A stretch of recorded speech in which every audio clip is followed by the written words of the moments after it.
What's up, everybody? You're tuned in to the Cris And Mal.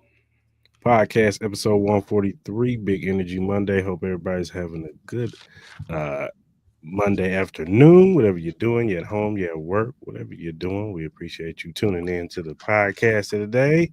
We got a special guest coming on with us today, MS Ballin D. She's no stranger to the show, friend of the show. What's going on, MS Ballin D? What's going on, Chris? What's going on, Maul? Happy Monday. Right on, right on. Monday. Appreciate you coming on the show. Always Talk a about pleasure to these be on.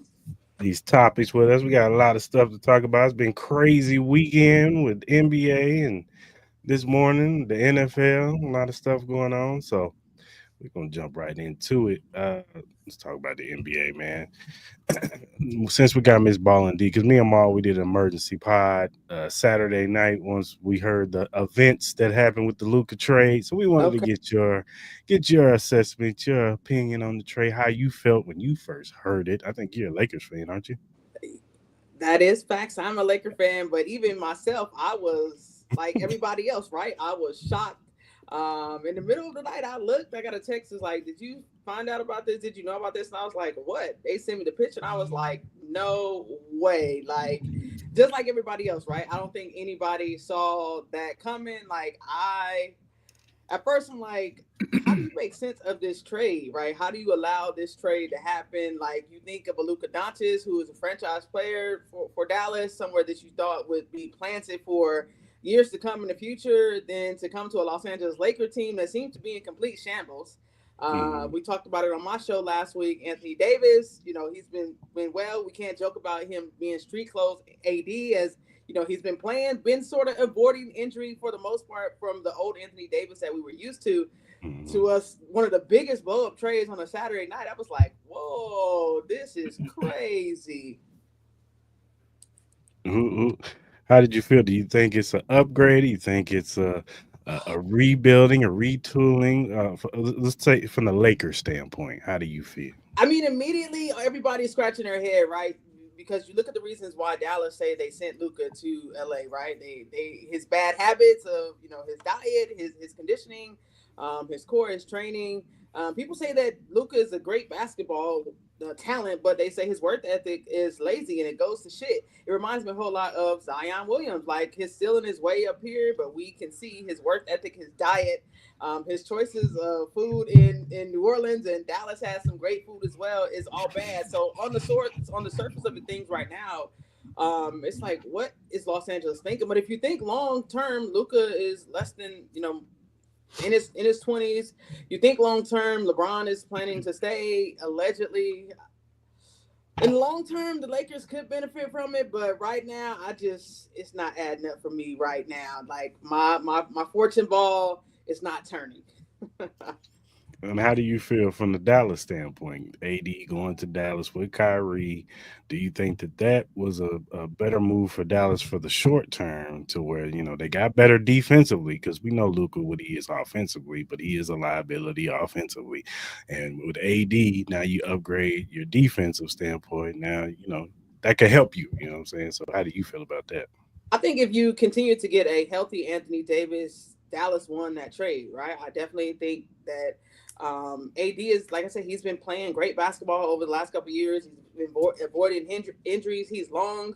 He's going to be a threat for any team on the defensive side of the ball. So if you ask who won the trade on the surface right now, I think Dallas won that trade. And you would kind of think like, damn, like loyalty means nothing in this world, right? Like I think it was Kevin Durant who said it most. Like, where does the loyalty come from? These organizations, the players, they're held to the standard of you got to stay committed 10 toes down.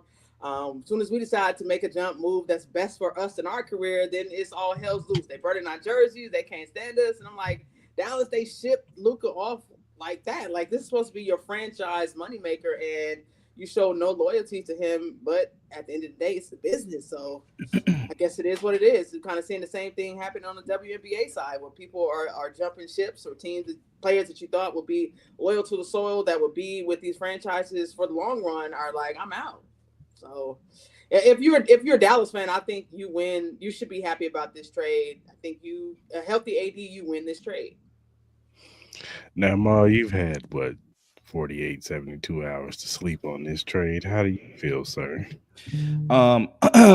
Obviously, with more of the reporting that's coming out, Rob Pelinka might be the greatest GM in history of franchise sports. Let's call it spade. Like, I get it. People are going to sit here and comment. Like, it's kind of funny now that, everybody loves AD now. The moment he leaves the Lakers, now he ain't street clothes no more. Now AD's the best defensive player in the league. Now he's supposed to take the Dallas Mavericks to the championship and all this. Let me ask y'all. With Kyrie Irving, I love Kyrie Irving. I love AD. I appreciate everything AD has done. But when Kyrie Irving was the star that led a team, what happened? They didn't do nothing. When AD was the star of a team, what happened? They didn't go nowhere. We literally went since when did AD get traded? 2019 or something like that? It was like 2018, 2019 or something like that. Everybody was sitting here being disparaging about this man doesn't play enough. He stays hurt. He even had conditioning issues. He even had the motor issue problems with, we didn't know what we were going to get from AD day to day. You know what I mean? Like, luckily, it showed, like, as it has progressed, that I think he has learned how to handle the situation a lot better. He's matured a lot better. He got us a championship. He learned underneath LeBron, as LeBron learned underneath Dwayne Wade, and helped teach him how to be more of a professional. Why can't it happen with Luka? And like, even with a so-called 270-pound Luka Doncic, which I saw him walk off that plane. He didn't look 270 to me, but let's say he is 270. A fat Luka Doncic was still the second, maybe the best player in the NBA. He was the favorite going into this season to be the MVP. He took his team to the NBA Finals, and Kyrie Irving performed. Luka performed. You know the main reason why they lost that series is because no one else could score the goddamn ball. Let's be fact. Now, with this trade, yes, I said it before on Saturday that I did think the Los Angeles Lakers had a real shot to make the NBA Finals with the team they had before this trade. Obviously, I would have loved to see them make at least one more move, but with the health addition added back with Vando and DFS, you had two elite perimeter defenders. You saw the difference once Vando came back in. You saw Max Christie elevate his game and turned into a really good, young, decent two-way player who could shoot the perimeter. You had Austin Reeves, who looks like he's gotten better. You know what I mean? I'm shocked. He looks like he's getting even better. Then on top of that, you still had LeBron. You still had AD. We went into New York, the second best team in the East, most likely, and dominated them. And that was without AD. And Chris brought up a great point on Saturday. Maybe that was one of the reasons why they kind of, just like, yo, we're going to pull this trigger. It's because we saw this team play without D. And I get it was a short package. And we would all say AD is better on that team than not. But if you can get Luka Doncic, the same man that's put 70 points, the same man who killed the spirits of a lot of these other teams in the West, how can anybody sit here and tell me with a straight face the Dallas Mavericks won this trade? I'm going to be honest with you. I love MS Ballin D, but I got to disagree with her. This is the easiest W in history. You even got reports saying that Danny Ainge of the Utah Jazz, who also helped facilitate this trade, did not know a thing about AD and Luka being a part of this trade. That just and then on top of that, you had other reports saying that Rob Pelinka actually convinced Nico Harrison, because the initial trade was multiple first-round picks with Dalton Knecht, with Max Christie, with Anthony Davis. That sounds like that would have been a little bit more feasible and more understandable to add into that. Obviously, you would love to see more first-round picks, but that would have been like, okay, I can kind of get back behind it. You literally trade Luka Doncic for a 32-year-old Anthony Davis. Yes, he is really great. Yes, he is a Hall of Famer. Yes, he's probably one of the best two-way bigs in the league.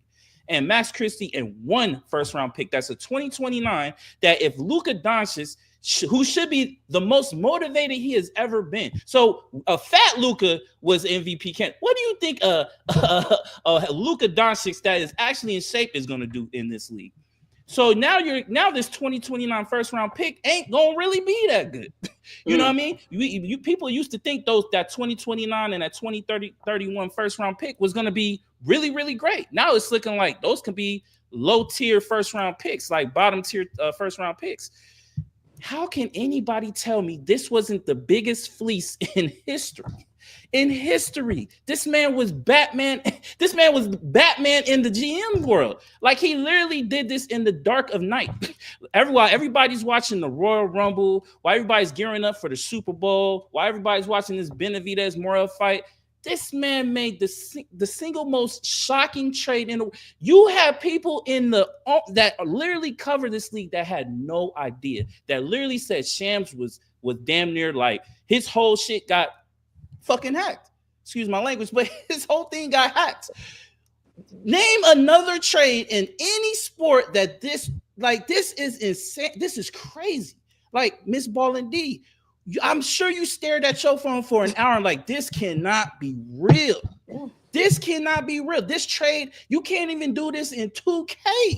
In 2K, the GM says there is no way in hell I do this trade. So if a video game GM said hell no, how can people be sitting here? How can Charles Barkley be sitting here and tell me I'm giving Nico Harrison his flowers? You got a whole fan base with the Dallas Mavericks that are literally in shambles. There you got people on social media saying, I don't give a damn if we win a championship with AD. I wanted to win it with Luka. You literally told us for 7 years, this is the face of our franchise for the future. Now, all of a sudden, because you have conditioning issues or you have issues with, I'm like, that's a you problem. That is a Dallas Mavericks problem. Yeah, Luka needs to probably be a lot more mature in how he's a professional. But that says a lot about your organization too. You can't sit here and tell me you saw this press conference with Jason Kidd. Another issue, you didn't even tell your head coach he was doing this. So now you leave him up hanging to dry. And he's going to be part of if this shit doesn't, because you need to win a championship with this trade. There is no ands, ifs, but you got a 3-year window to win this because you got a 34-year-old Kyrie Irving. You got an Anthony Davis, who we know is injury prone. Klay Thompson ain't the same. You got PJ Washington and all these other guys that you are trying to tell me this is going to be the number. You're trying to tell me this is the squad that's going to be better than OKC. You're smoking. You're trying to tell me this is going to be the squad that's going to be better than the San Antonio Spurs, which we're going to talk about, which that trade, they barely traded. They didn't trade anything. The Spurs are going to be so good in the next couple of years with Wembanyama. And you're trying to sit here and tell me I'm giving my flowers to Nico Harrison with all he got was one first-round pick that's going to be ass, a player that is great right now, but we know he's getting older in age. His prime is coming to an end in the next couple of years. That's why you got a 3-year window. And then you leave your coach hanging out to dry? What? Really? You tell me that press conference gave you a lot of confidence in this organization? You lost over 1 million fans. You lost the money. You lost the believability in this franchise. Then I'm not gonna be much longer. Then you are telling me this isn't going to have no effect to any other superstar that considers coming to this team. Tell me why a superstar will consider coming to this team. Tell me why. You literally traded your best player who showed no inkling of wanting to leave. No inkling at all. And then you cost him over $100 million on top of that? You dead ass? You serious? I'm ecstatic that he is a Laker. I think any Lakers fan should be ecstatic. I get it. I love AD and I appreciate everything in the world that this man has done for the Lakers. He deserves his jersey retirement. He deserves it all. AD, I'm rooting for you, my brother, wherever you go. You did nothing wrong. But the Lakers dominated this goddamn trade, and it's not even close. The Dallas Mavericks organization does not look the same. And it's funny how the media now, Charles Barkley is the same person that literally bagged on AD every single time. Stephen A. Smith was the same way. Now all of a sudden, y'all tell me the Dallas Mavericks are the best team in the league or in the West? Come on, man. What are we doing? What are we doing? You're literally seeing the true vision on how people view the Lakers. They hate the Lakers. They despise that the Lakers got Luka Doncic. And that just even reaffirms me even sure that we will be in an NBA Finals in the next 2 to 3 years because people are so pissed off. You have owners who are furious that they did not know Luka Doncic was available. And the Lakers got it for this. And I'm like, you didn't even shop Luka Doncic. That's how horrible of a GM you are. Even if you wanted to trade him, you should have at least shopped. Like, Chris, if the Chiefs traded Patrick Mahomes for Matthew Stafford right now, but they only got 1 first-round pick. Well, first of all, and maybe Matthew Stafford. I'm just saying this is a hypothetical because low-key it's kind of the same thing though, in a sense. And then you on top of that, you got a second-tier cornerback. And then your GM literally tells your fan base, I didn't even shop this motherfucker. I just talked to one team in the middle of the night, or for the last couple weeks, excuse me, but we really got this deal done in the middle of the night, and I didn't even shop him. I didn't even try to get the best amount of assets for him. How would you personally feel as a fan? You would feel like your franchise didn't do you guys any service into making you to giving you any kind of the Patrick Mahomes scandal tapes better be coming afterwards. That's all I got to say. Damn it, dog. Like you, as a Mavs fan, this might be the first fan base that actually has a real right to not root for this franchise anymore. Like, am I wrong? This is a perfect case of the apprentice getting swindled by the master. That's what this was. This trade would not happen no other way. It's just because him and Rob Pelinka were like this, and he called Rob Pelinka and was like, "Hey man, would you like to get? What would you think of a Luka Doncic trade?" And Rob Pelinka was probably looking at how everybody was looking on Saturday, like, wait, what? Are you serious? That was confirmed. He said, "You're joking, right? You're clearly joking." You kidding? Wait, you serious? What? And then he convinced him to give you less than what you asked for. Like you had multiple first-round picks. You had a better assets to be added, and then this man convinced you to get less. Just him that convinced him. I think Jenny Buss convinced him too. Hey, whatever. But I'm just saying, you literally. Mikal Bridges got 5 first-round picks. Paul George, to get Paul George, they had to trade Shea and 4 to 5 first-round picks, including pick swaps. Luka Doncic was only 1 first-round pick, an older superstar, and an up-and-coming Max Christie, who's probably going to be at best a great role player. Are you serious? De'Aaron Fox got more from like the Kings got more for De'Aaron Fox than the Dallas Mavericks got for Luka Doncic. This is the same guy that scored 70 points. This is the same guy that got them to the NBA Finals with a team no one expected to get to the NBA Finals last year. And you're trying to tell me Luka Doncic? So Luka and Kyrie can play together, but Luka and LeBron can't play together? What? Come on, dog. I get it. We need a center. I get it. I truly understand. I get it defensively. We're kind of, especially in the back end, we're a little strong. I still think perimeter-wise, we're good. We still got Vando. We still got Dorian Finney-Smith. I think Gabe Vincent is still a decent perimeter guard. And LeBron will play defense every now and then. You know what I mean? Luka will play defense every now and then. They're not the greatest, but they'll do it when they got to do it. Yeah, we need a big man. So if we can get a Nick Claxton, if we can get a Kessler, if we can get a Robert Williams just to fill in until we finally figure out who's really going to be the star center or whatever, what happens when LeBron leaves or whatever, we'll be cool. But you're trying to tell me this team, you trying to tell me no team is not going to be scared to go up against Luka and LeBron. LeBron is still putting up 30-point triple-doubles. And we know what Luka can do. So now he's motivated. Now you're trying to tell me he pissed? Nah, bro. As a Laker fan, you should be smiling from ear to ear. I got friends who are not Luka fans, but we can't underestimate that this man is a great. He's 25 years old, and he's one of the few players that has been a 5-time first NBA All-Team. Not even Steph Curry did that. Like, this is the greatness that we have been. This got sent to us in our lap. We were literally sitting here worried what our future was going to be without LeBron. Now that is taken care of. We're sitting pretty right now.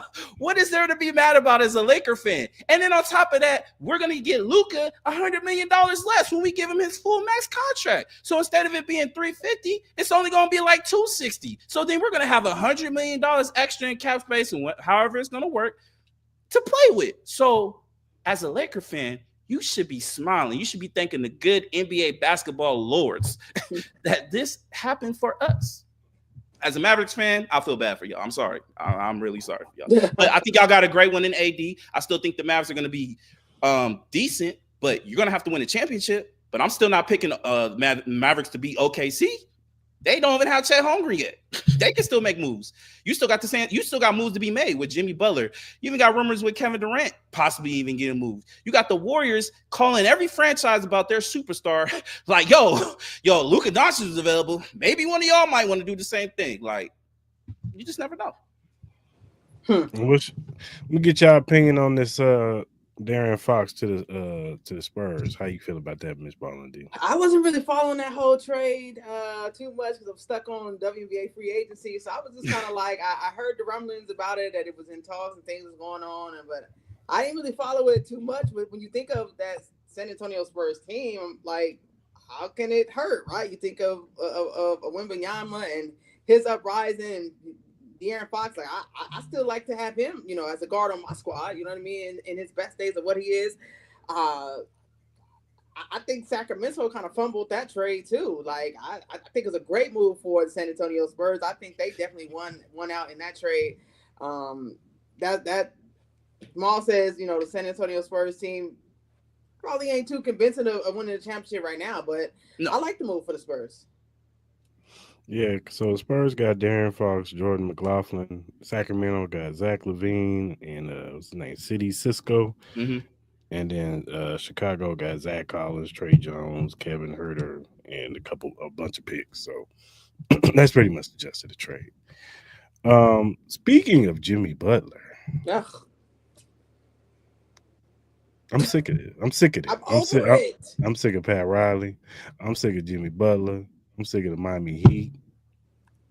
Look, I'm gonna say this. Before we get to Jimmy Butler, I'll say this about the Spurs trade. I think the Spurs got away with mass murder. They didn't give up nothing. Like I don't know what the Bulls or the Kings are doing. Like the Kings decided they wanted to pair up DeMar DeRozan and LaVine again. I don't understand that. Now you got Malik Monk as your starting point guard. I don't understand that. Like the Spurs didn't trade Barnes, Castle, Chaponi, Keldon Johnson, Jeremy Sochin, and Devin Vassell. They didn't trade not one of those players. Like, so now you still got Chris Paul. Now you got Darren Fox. Now you got Victor Wembanyama. You still got multiple assets with first round picks and all these young pieces of talent that you can still trade for great assets. So I think the Spurs are going to be relevant in the next couple of years. Hopefully Pop is healthy enough to come back here soon. Prayers out to him. I know he's still going through his effects with the stroke. So you get him back. Obviously, I love the new young coach that I forgot the gentleman's name, but the new young coach that they have on the sideline that's taking over for Pop, I think they're going to be great. As far as Jimmy Butler, bro, Butler's close to getting sent to China at this point, bro. I don't know what you're going to do. You literally told the Warriors that you're not going to resign. Bro, you're not going to the Phoenix Suns, bro. Unless if you offer Bradley Beal $50 million of your own money and the house that you live in and part business in your coffee business, bro, he's not going nowhere. He's going to tell you, yo, kick rocks. I'm staying here in Phoenix. Like, you need Bradley Beal's approval for this trade to go through. So where are you going to go? You don't want to go to Memphis, which I think is insanity. I think Jimmy Butler will fit perfect with Phoenix. I mean, with Memphis, with John Morant and Jaren Jackson Jr. You add him, I'm like, bro, he's a way better version of Dylan Brooks. Like he's literally could be the one piece that they're away of making the NBA Finals. Or you add Jimmy Butler to that Houston Rockets team with Ime Udoka. Like, what? But you don't want to go to any of these teams. You just want to go to Phoenix and play with Kevin Durant and Devin Booker. I'm like, you literally are doing the same mistake that the Brooklyn Nets did.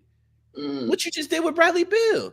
What do you think is going to happen? Jimmy Butler, Kevin Durant, Devin Booker, they all need the ball. What are you doing?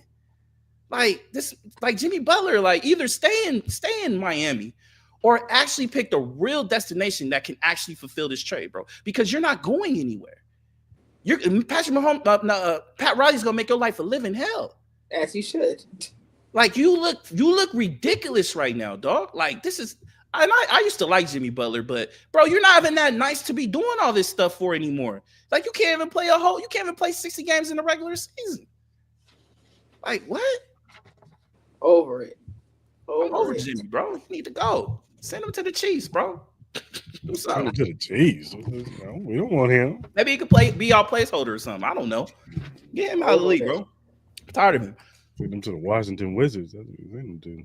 Do that. If I was Miami, I would send him to the most desolate of all places, bro. I would. Yeah. I would.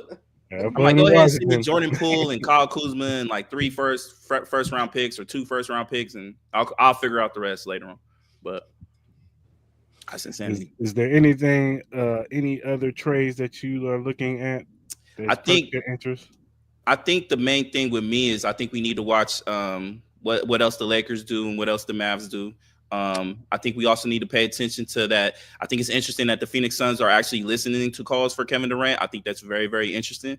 Obviously, we still unfortunately, worry about Jimmy Butler and where he goes. I'm surprised that the Minnesota Timberwolves aren't in more trade talks. I think especially with that Karl Anthony Towns trade, I'm surprised they're not trying to ship off a Julius Randle or something at this point.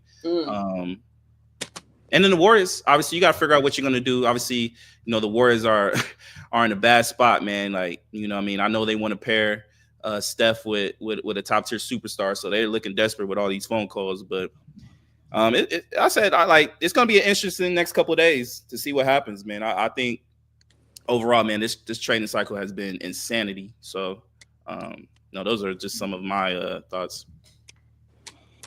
Yeah, for sure. They got till Thursday, right? Thursday's the trade deadline. Yeah. Thursday, I think till like 1 o'clock in the afternoon or something, Pacific Coast time or something. So we still got time. Anything's possible at this point, right? Nah, facts. Do you think that this trade took a little bit of the power from the players? You know how players used to be able to dictate where they go? No. This wasn't like a Luka, I want to go to the Lakers trade. This was a backdoor. You gone, brother.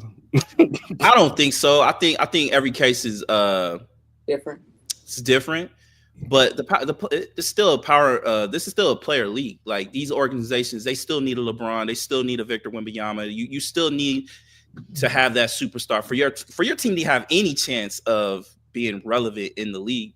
I just think it's just different. Like obviously we see with the Jimmy Butler situation. I don't think he has that much power. Like we're all shocked about the Luka thing. Like I just don't know what the Dallas Mavericks are thinking. Obviously you got new ownership and all that. So like I think Mark Cuban even came out and said he would have never done it. Like he's shocked that this even happened. So no, I think the players still have empowerment. I think this still like kind of like maybe a little ploy of maybe the ownership kind of still show they can still flex on players. But at the end of the day, man, it's like you're not doing this to Steph Curry. You're not doing this to a LeBron James at when they're at their prime. You're not doing this to anybody. You're like San Antonio Spurs are not doing this to Victor Wembanyama. They're not. So, we would hope not. Anyway, you would think, but we would hope not. unless you're going to be stupid like Nico Harrison, like I'm not giving that man no flowers. Like, nah, I'm good. Yeah, for sure.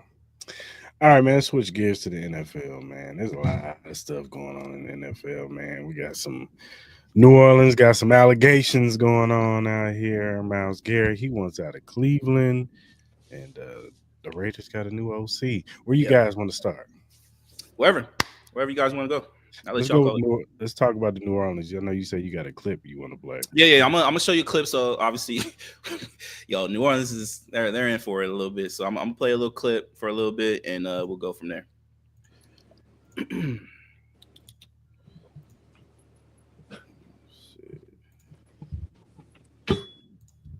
All right.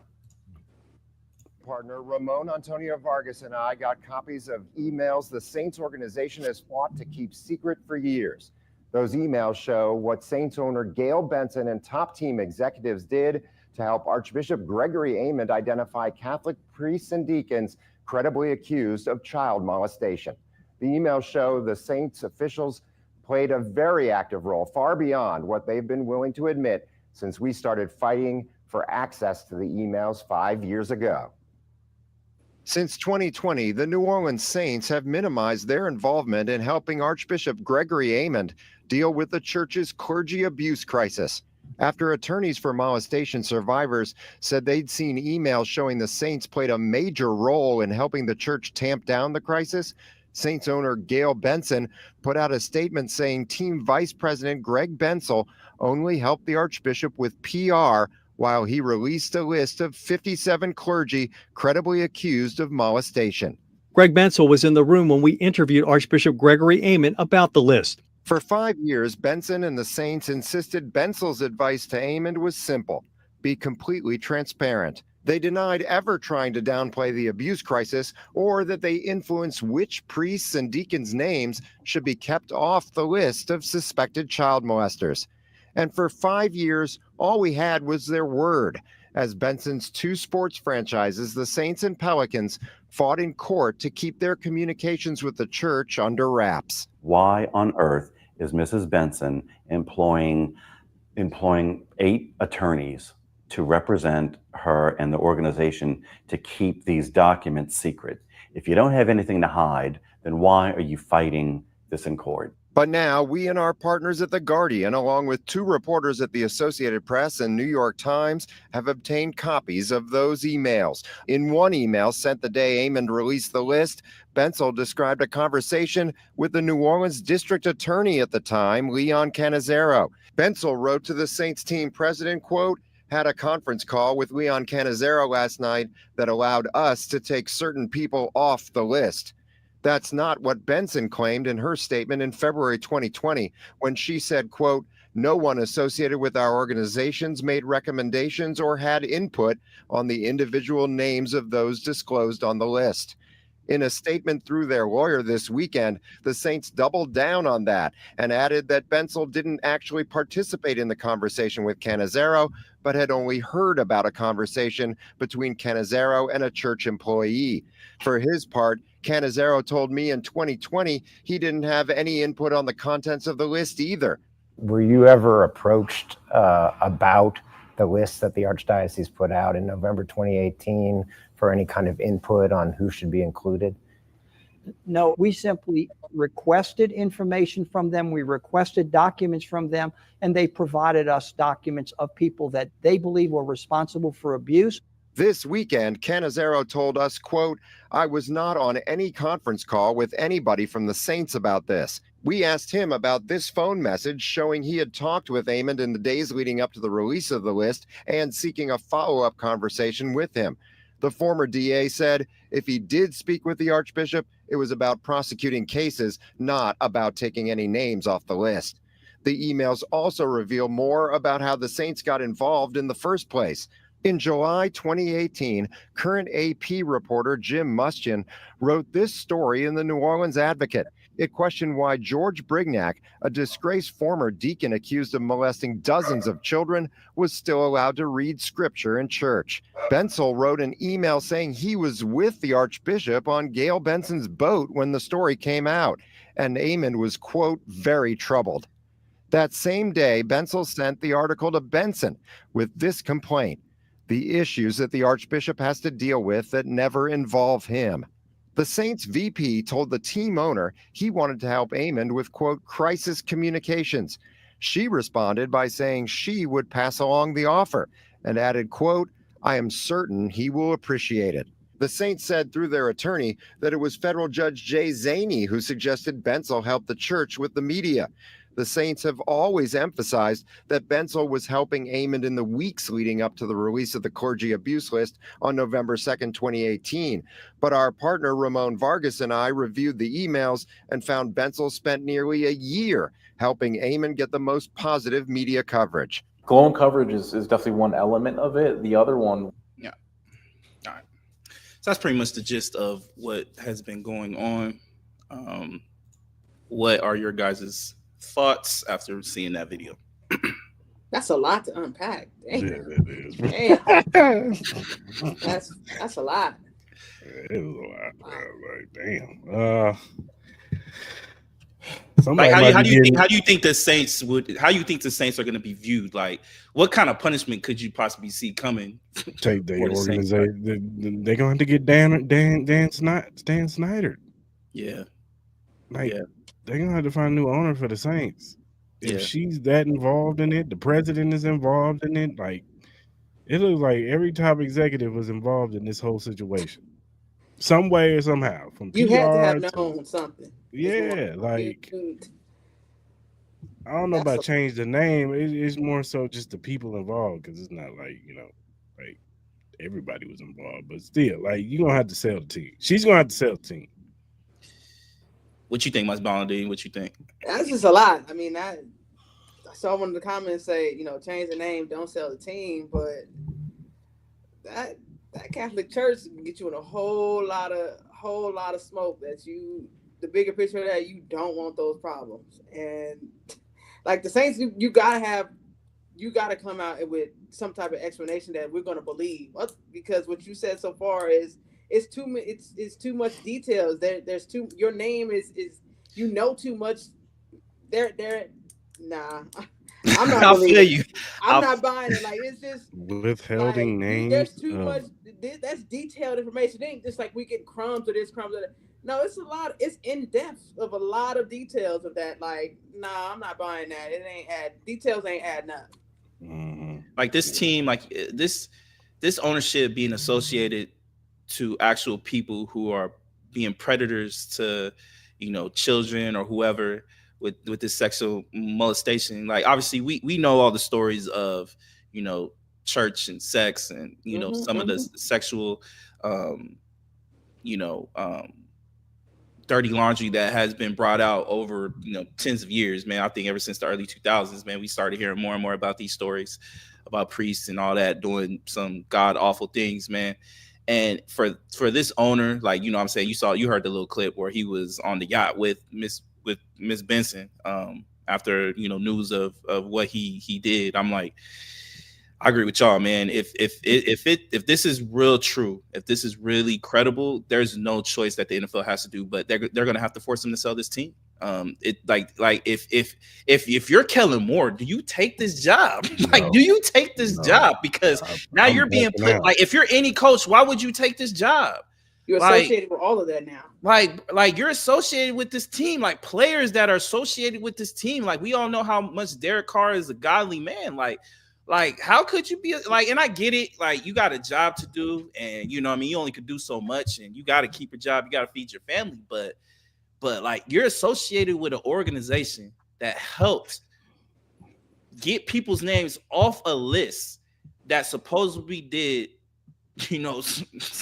some nasty ass things. Like when I first heard this, I was like, whoa, like this is crazy. So obviously I'm sure we'll hear more, but I like to get people off the list, but the list expanded. It got bigger from 50 to almost 80 people on the list. Like, yeah, come on. Yeah, I just don't know if I'm Kellen Moore. If I know I want a job, but I'm good in Philly, man. I'll get another opportunity, man. I'll wait till next year, dog. As soon as this report came out, I withdraw my name. I would. Respectfully. I wouldn't want my name to be attached to this. Like, how are they gonna get a coach now? Like, that's what I'm saying. You're gonna have to hire within. You're gonna have to hire somebody that's already there if no one wants to take this coaching job. Even if you're the coach and the staff, would you want this job now? Like somebody's gonna take this job. Like this, there's only 32 people that get a head coaching job of being Saints. So like, if it's not gonna be Kellen Moore, somebody will take this job. Like, think of it like this. On top of this, because I saw you post the salary cap. They are negative 51 million in the hole right now. Yeah, I'm gonna bring it up when we get to the Myles Garrett thing. I'm gonna show that. So, but yeah, I agree with you. I don't know. Like, what are they like? It's already a bad job as it is. Yeah. Now you put this on top of that. So now, as a new head coach, who I have nothing to do with this because I just got here. Mm-hmm. Now every day, instead of me asking questions about who's my quarterback next year, who's going to be on this roster next year, what is my first round pick going to be? No, how do you feel about the allegations and ownership and all this stuff? Now I got to answer that question, and I ain't got nothing to do with it. I just got here. I don't know. Yeah. So do Yeah. you also think that this puts a black eye on the NFL as a whole, because the NFL chose not to initiate, choose their own, open their own investigation? I mean, back in 2020. So do you think there's some questions that the NFL maybe get a black eye? I think or it's too big more of an so like the organization? owner might have. It could be one of those things like the owner was like, it's nothing. We got it. Like, But you would, look, if I'm Roger Goodell, like I investigate every goddamn thing. Absolutely. I investigated That's inflated my balls. point. You're trying to tell me I'm not going to investigate a situation where a My name team on it, might have been a part of some crazy ass, sexual misconduct shit in a church, and you're trying to manipulate a list? You're trying to tell me I'm not going to investigate that just for the well-being of the Shield? Like, what? That's malpractice right there in itself. So they have no choice but to be looked at as like, yo, that's wild as shit. That's crazy. You guys do investigations for everything else, but you ain't gonna do an investigation to a team that literally could be part of some sexual misconduct, a manipulation of as far as of a list for a clergy. What? Like, and the NFL said they weren't going to investigate until the emails became public. Well, damage is already done once they become public. Like, and then you hired a whole bunch of lawyers to hide that you were having conversations with the DA and the Archbishop to try to keep people from knowing this. So you're doing all this work. He even said you hired 8 attorneys to try to keep the communications from you and the church sealed up. You're trying real hard to hide something. You're trying really hard to hide something you did that can tarnish your whole legacy. She's gonna have to sell. Bottom line, she's gonna have to sell. Yo, this low key could be worse than what Daniel Snyder did. This could be worse. Yeah, because his emails was just some racist shit. Yeah, that was just not to diminish that, but this is way worse. No. Like what he did was well deserved, and everything else that he did well deserved, because he even has some sexual misconduct stuff that was accused on him as well. Like, Daniel Snyder deserved all that, but we're talking about a church sexually abusing people, kids, whoever, kids. Like, that is disgusting, man. And you're trying to hide certain people's names off a list, and you're cool with the Archbishop. And you're partying with these people on a yacht. You're kicking with these people that are accused of having sexual allegations against them with children. What? Yeah, we'll see if Roger Goodell gets any questions today during the press conference. Yeah, because he's supposed to have his Superbowl media thing today, right? Yeah, today's opening night. Get messy as hell. You know somebody gonna shower a question at him. Somebody gonna have some questions. That's crazy. No comments. That's what he's gonna say. No comments. Yeah, that's this is about the Eagles and the Chiefs this week. We're looking into that. We'll talk more when we're legally able to. But right now, let's play football. Kendrick, where you at? Kendrick. Nice. Yeah, for real. So also Myles Garrett has requested a trade. Like, we didn't see this coming. Like, I mean, come on now. Myles, you should have did this last year, brother. You should have did this last year. But he put out a statement saying, as a kid dreaming of the NFL, all I focused on was the ultimate goal of winning a Super Bowl. And the goal fuels me today more than ever. My love for the community of Northeast Ohio and the incredible fan base of the Cleveland Browns have made this one of the toughest decisions of my life. These past 8 years have shaped me into the man that I am today. While I love calling this city my home, my desire to win and compete on the biggest stages won't allow me to be complacent. The goal was never to go from Cleveland to Canton. It was always been to compete and win a Super Bowl. With that in mind, I have requested to be traded from the Cleveland Browns. Yo, that statement right there was me like, yo, it's never meant to me go from Cleveland to Cancun or Canton. It was me to be a Super Bowl championship winner. That says a lot. That's. But where does he go though? I mean, what fits? Oh, trust me. Here, I'll bring up this. Trust me. I'll bring up this. What's the owner? What's the GM for Philly? What's his name? The who? The GM for Philly. I forgot. Howie Roseman. Yeah, Howard Roseman is right now he's getting with the cap people right now. Hey, how can we fit Myles Garrett on? Well, look at the look. Obviously, I took this picture when Pat McAfee. Luckily, they posted this. So, like, you look at all these teams in the cap space. Like, what team? Obviously, he's looking for a championship contending team. If you're Washington, you got 82 million. Washington pops out. Obviously, the Bears pop out. If you're Chargers, Vikings, you're Lions, on the they phone. all pop out. The Niners, Detroit, you're on the phone. The Niners, Washington better be on the phone. The Bengals better try to create more. Well, nah. Green Bay, get on the phone. They need a receiver, though. They need a receiver. They can get one in the draft. They got about 20 receivers in the draft. Nah, I think they want more of I think they want they need a veteran. More veteran. I would say the Bengals, but they're going to be paying Jamar Chase like $45 million a year, so that's not happening. He's about to be the highest paid wide receiver. Oh, easy. Like I know. And don't be surprised they're going to have to re-up on Trey Henderson. He led the league in sacks this year. True. He's going to want to pay that. I saw Diana Rossini had a report where a GM said that the Raiders should consider it and pairing him with Max Crosby. We need a quarterback, so I don't know how that would work. Yeah, like I would love the idea. Like that would be insanity. Like another defensive end in the draft. Yeah, like unless if we I think the perfect situation for him is Washington. The Commanders. You got that ownership who's willing to pay the money. You got $82 million in cap space. You have a rookie quarterback that we all know is. He literally lifted himself to be in the top 5, maybe top 4 quarterback in the league currently right now. And you add Myles Garrett to that defense, and you add one more weapon on that offense. Woo, hey, Washington might be the favorites in that division, bro. That's all I'm saying, bro. That's all I'm saying. If the Eagles find a way to get Myles Garrett, I'll flip my TV. I do not want to see. Trust me, Howard Roseman, he working the phones right now. Like if you're what would you'll probably have to get rid of you have to get rid of somebody. You have to probably trade like AJ Brown or something. Okay. You really want to do that? You really want to do that? He the only one to be complaining. It don't be Devontae Smith. It be him. But AJ Brown's a big key to their offense, though.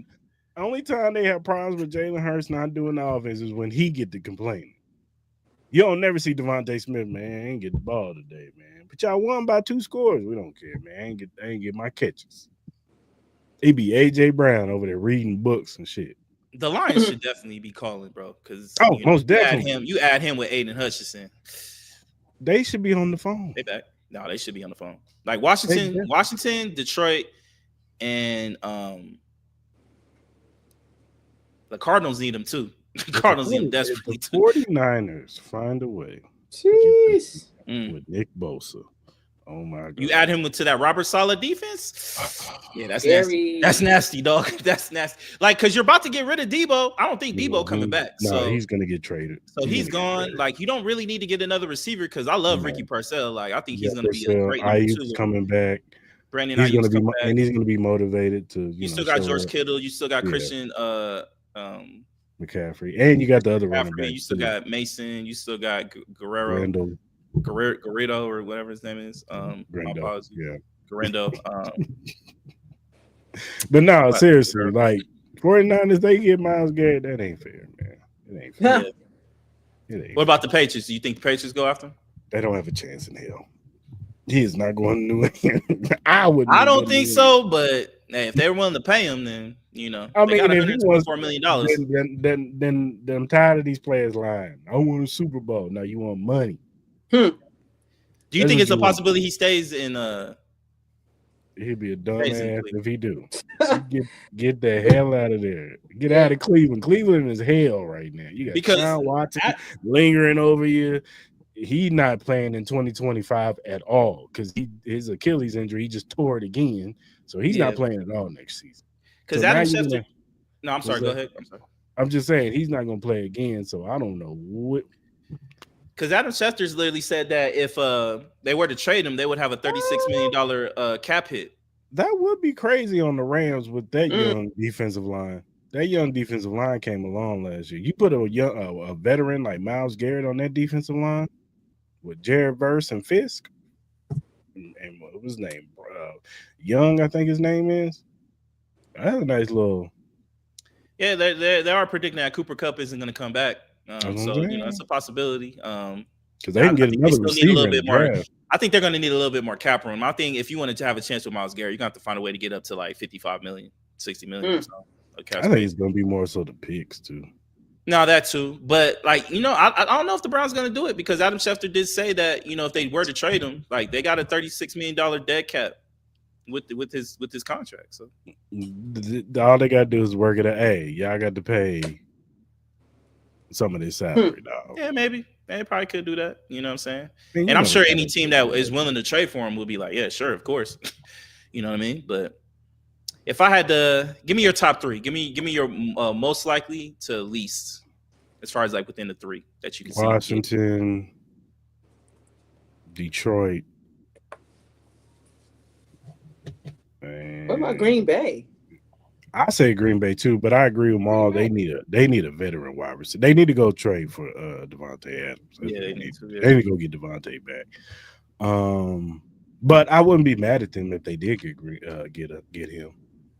They definitely need him. They definitely need him. 49ers, I put them there. I will put them up there. And I'm not discounting the Eagles. I'm just not. Howie Roseman is a wizard something. He got some dark magic going on over there, and he just finds a way to get these players. And don't be surprised Myles Garrett is on that defensive line next year. Yeah. It's crazy with AJ Browns and Josh Sweat going to the Cleveland Browns. Jeez. Shout out. Hey, AJ, you thought it was bad now. You was bad and you was winning. Now you going to Cleveland, you're gonna be miserable.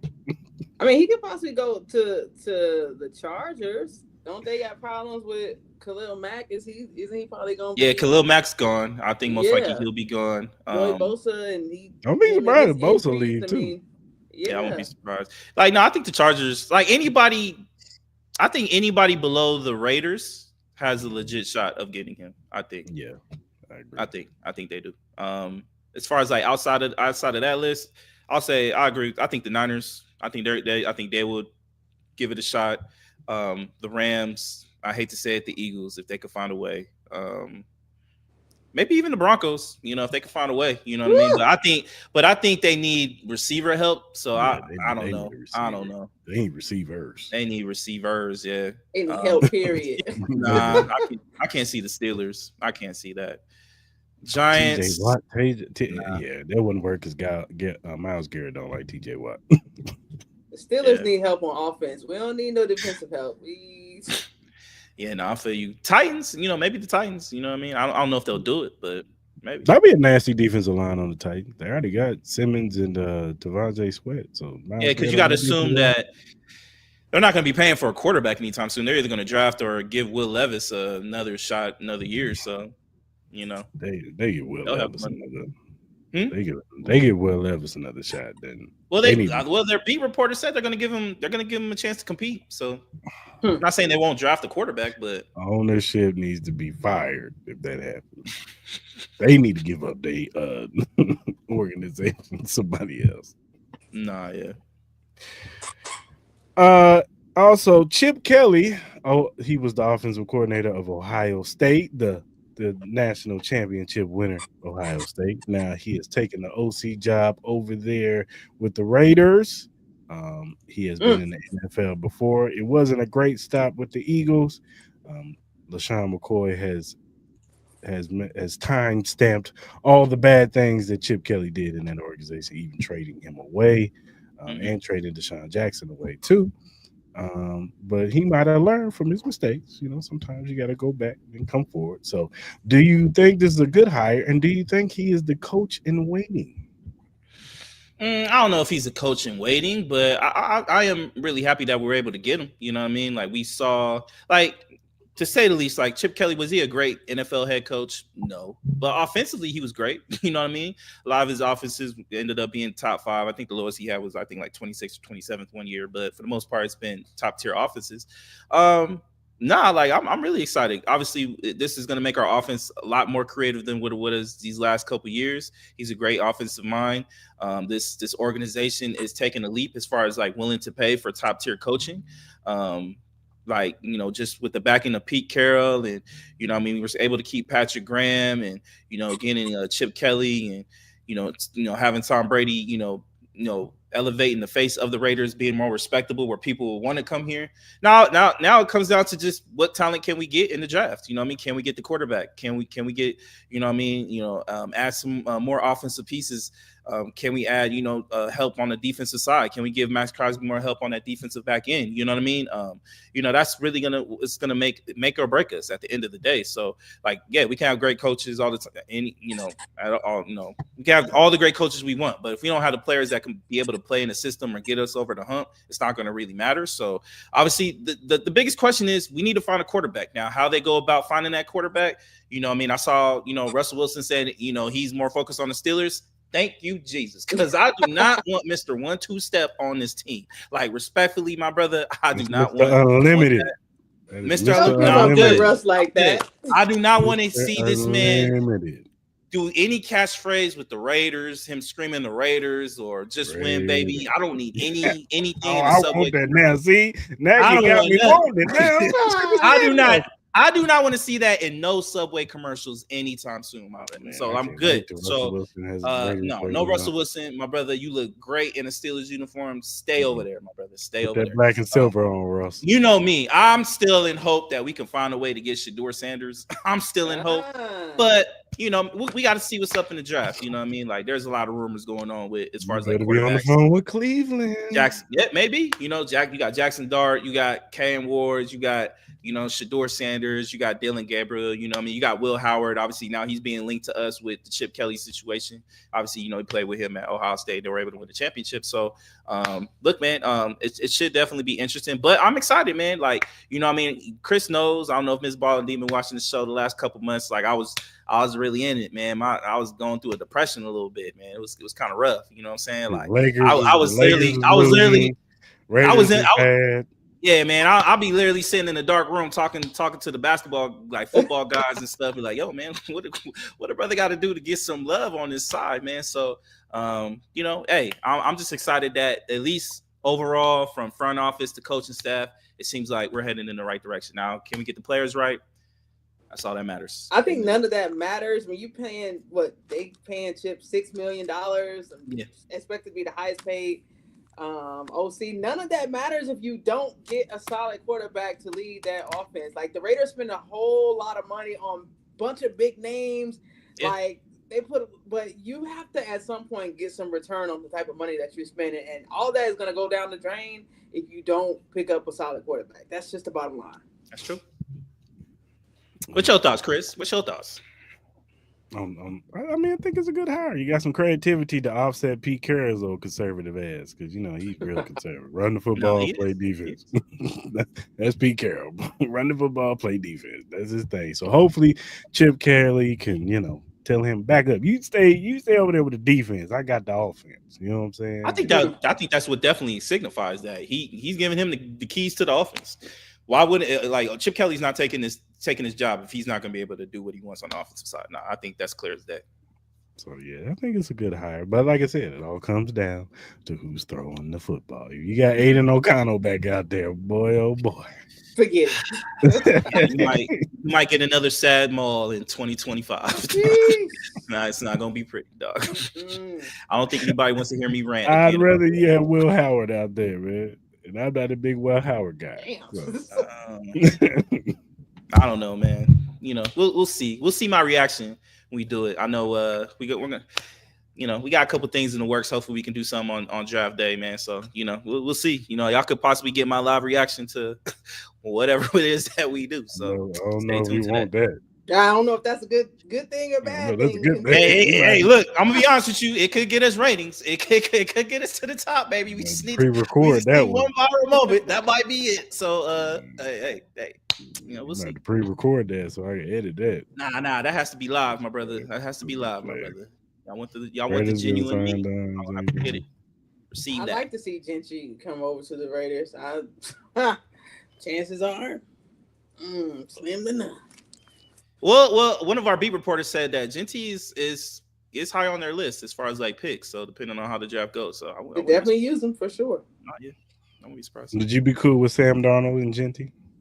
Yeah, I wouldn't be mine. Obviously, we know Sam Darnold will be like kind of like a stopgap, like until we get an actual real How quarterback. about you get Sam Darnold on a 2-year deal? You draft Genty, and then in the second round, you get Kyle McCoy. Huh?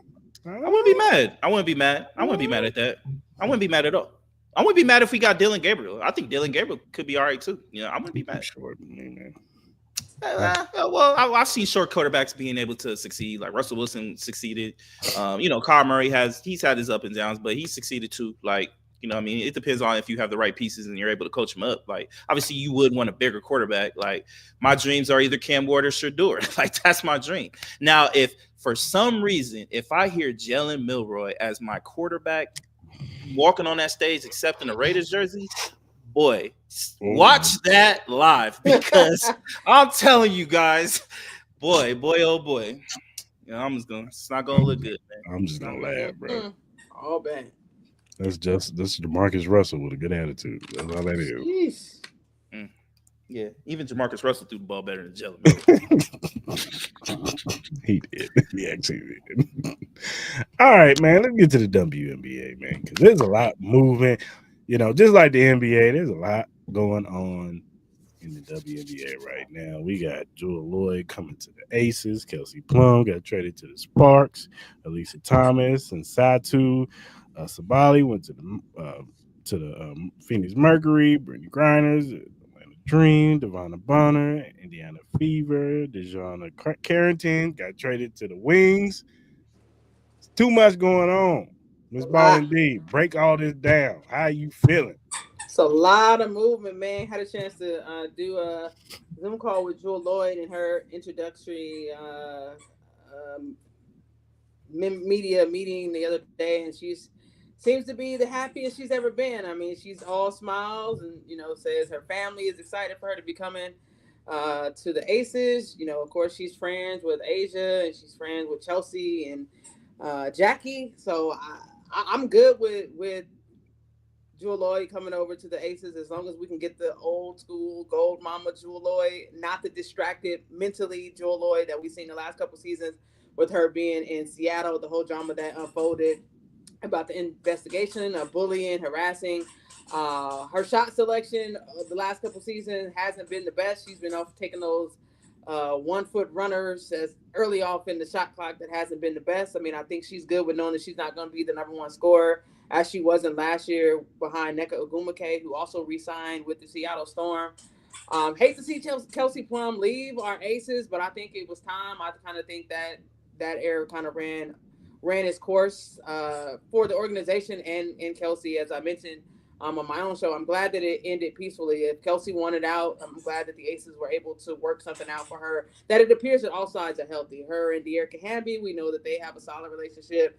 Her being able to stay home or stay closer to home, Washington, going to LA, I think is good.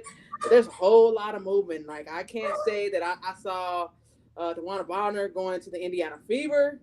That almost was as big as the Luka Doncic trade. Like, I definitely couldn't see that. But if you think of that Indiana Fever rising, Caitlin Clark, I think they also re-signed Kelsey Mitchell, which is good for them. Aaliyah Boston.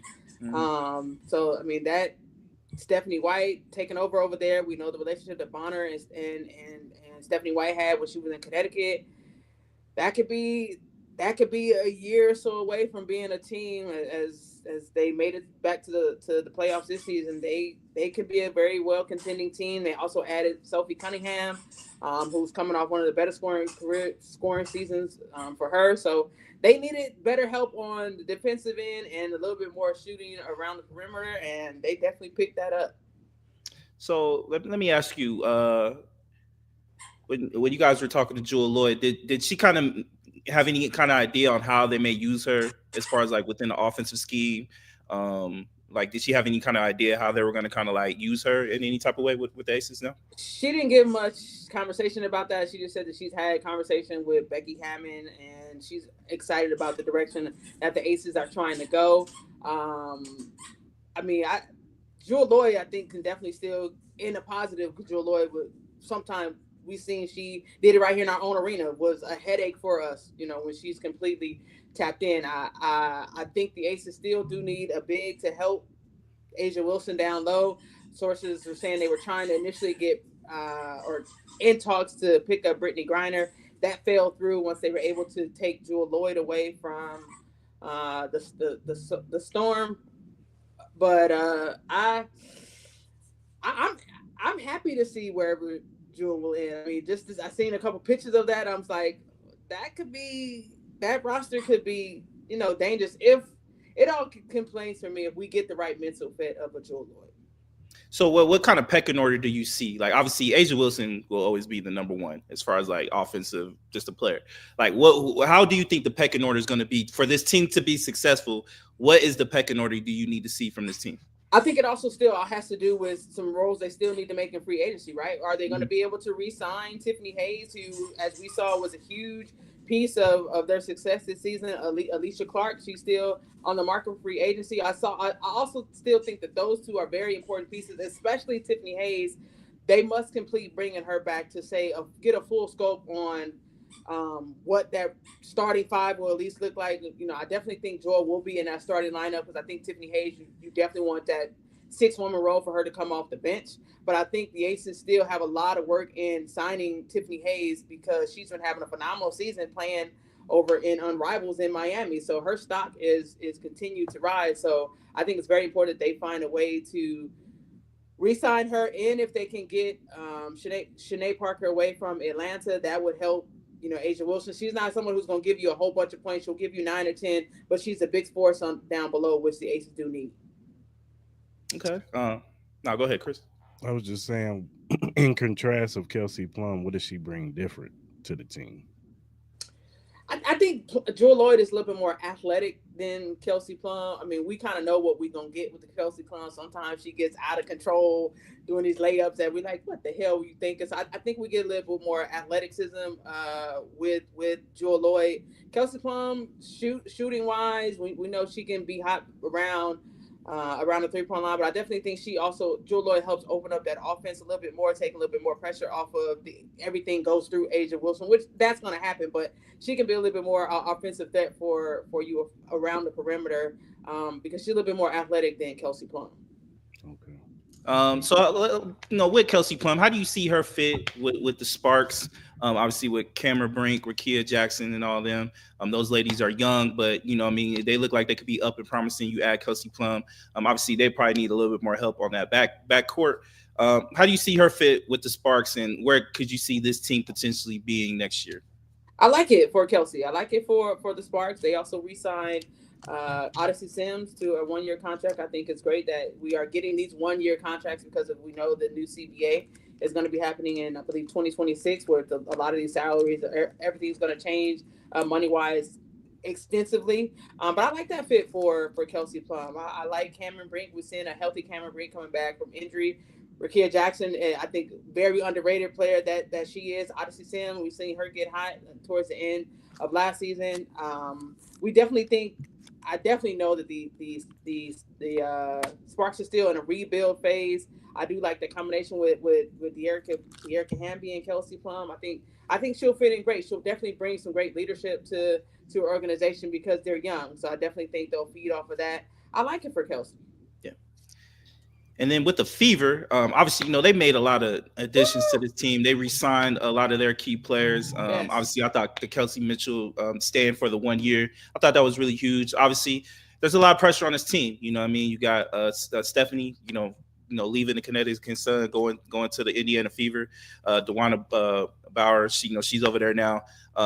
What's the pressure on this team to succeed and win a championship this year? Obviously, all the hype with Caitlin Clark, we all know that there's going to be some high expectations for this team. They were able to make it to the playoffs her first year in her rookie year.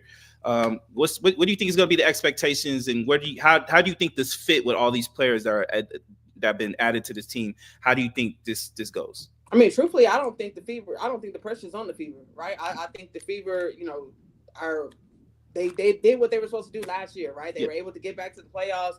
They added some pieces that they need. The pressure, I think, is definitely going to be on Phoenix. They freaking reloaded. They got Satu Sabali. They got Kalia Copper.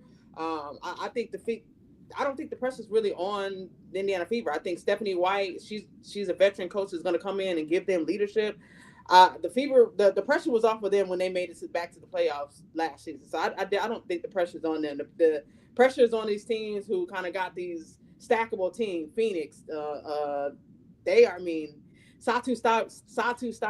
Sabali going to Phoenix, I think was huge. Of course, you still have Minnesota, who, still reckon with. Courtney Williams was a huge pickup for them, and last summer they didn't do a whole lot of big names in their free agency, but they got key pieces. So I think that's the same thing like the Fever. They got key pieces of elements of what they really needed, which I don't think the pressure's on them. I think the pressure's on the league to try to make sure they don't allow them to, as some people will say, get to the finals, because DeWanna Bonner, she can go off.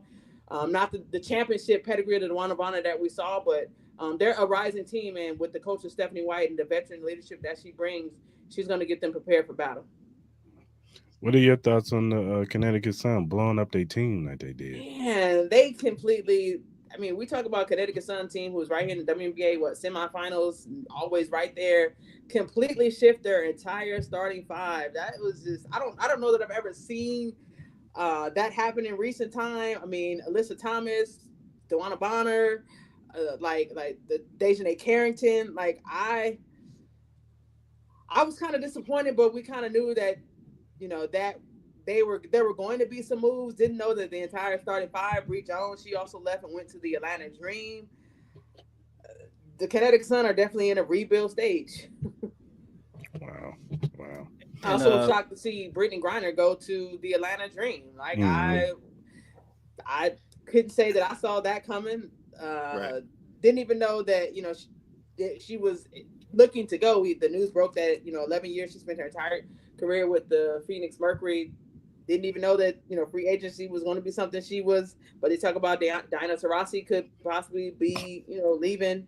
We'll see what happens. But I mean, the Atlanta Dream, they stack up. They get Bree Jones from the Sun. They get Brittany Griner from Phoenix. So that could be interesting. Ryan Howard, we know what she can do. She's an exciting player to see. So we're not going to get the old school Brittany Griner because that's not her. But I mean, she's still averaging 17 points a game. Someone on my show has said that, Brittany Griner needs to retire. And I'm like, I still think she's at least 2 or 3 years away from retiring if she still wants to play. I mean, she's going to give you at least 15. She's going to get you 10 rebounds. She's still going to be a presence down low, on the defensive end. So I think that's exciting for Brittany Griner. It's a new adventure for her, a new city.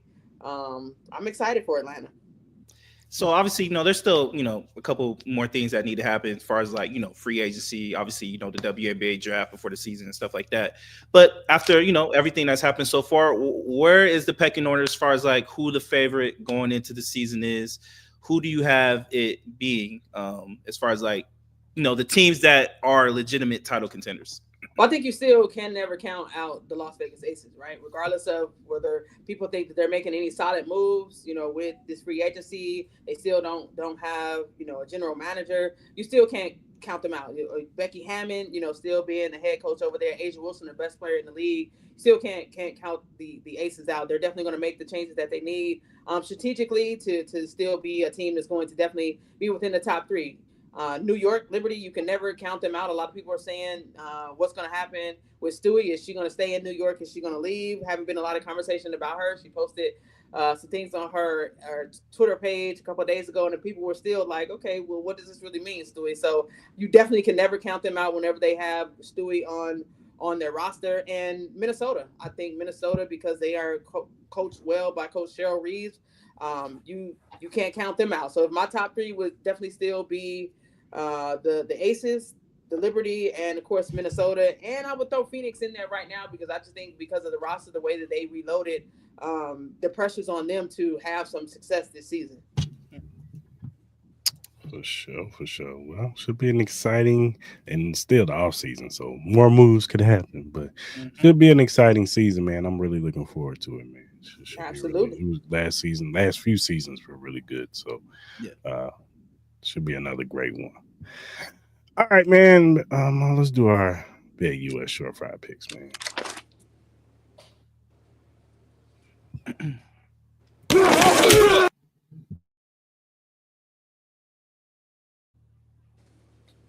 Come on.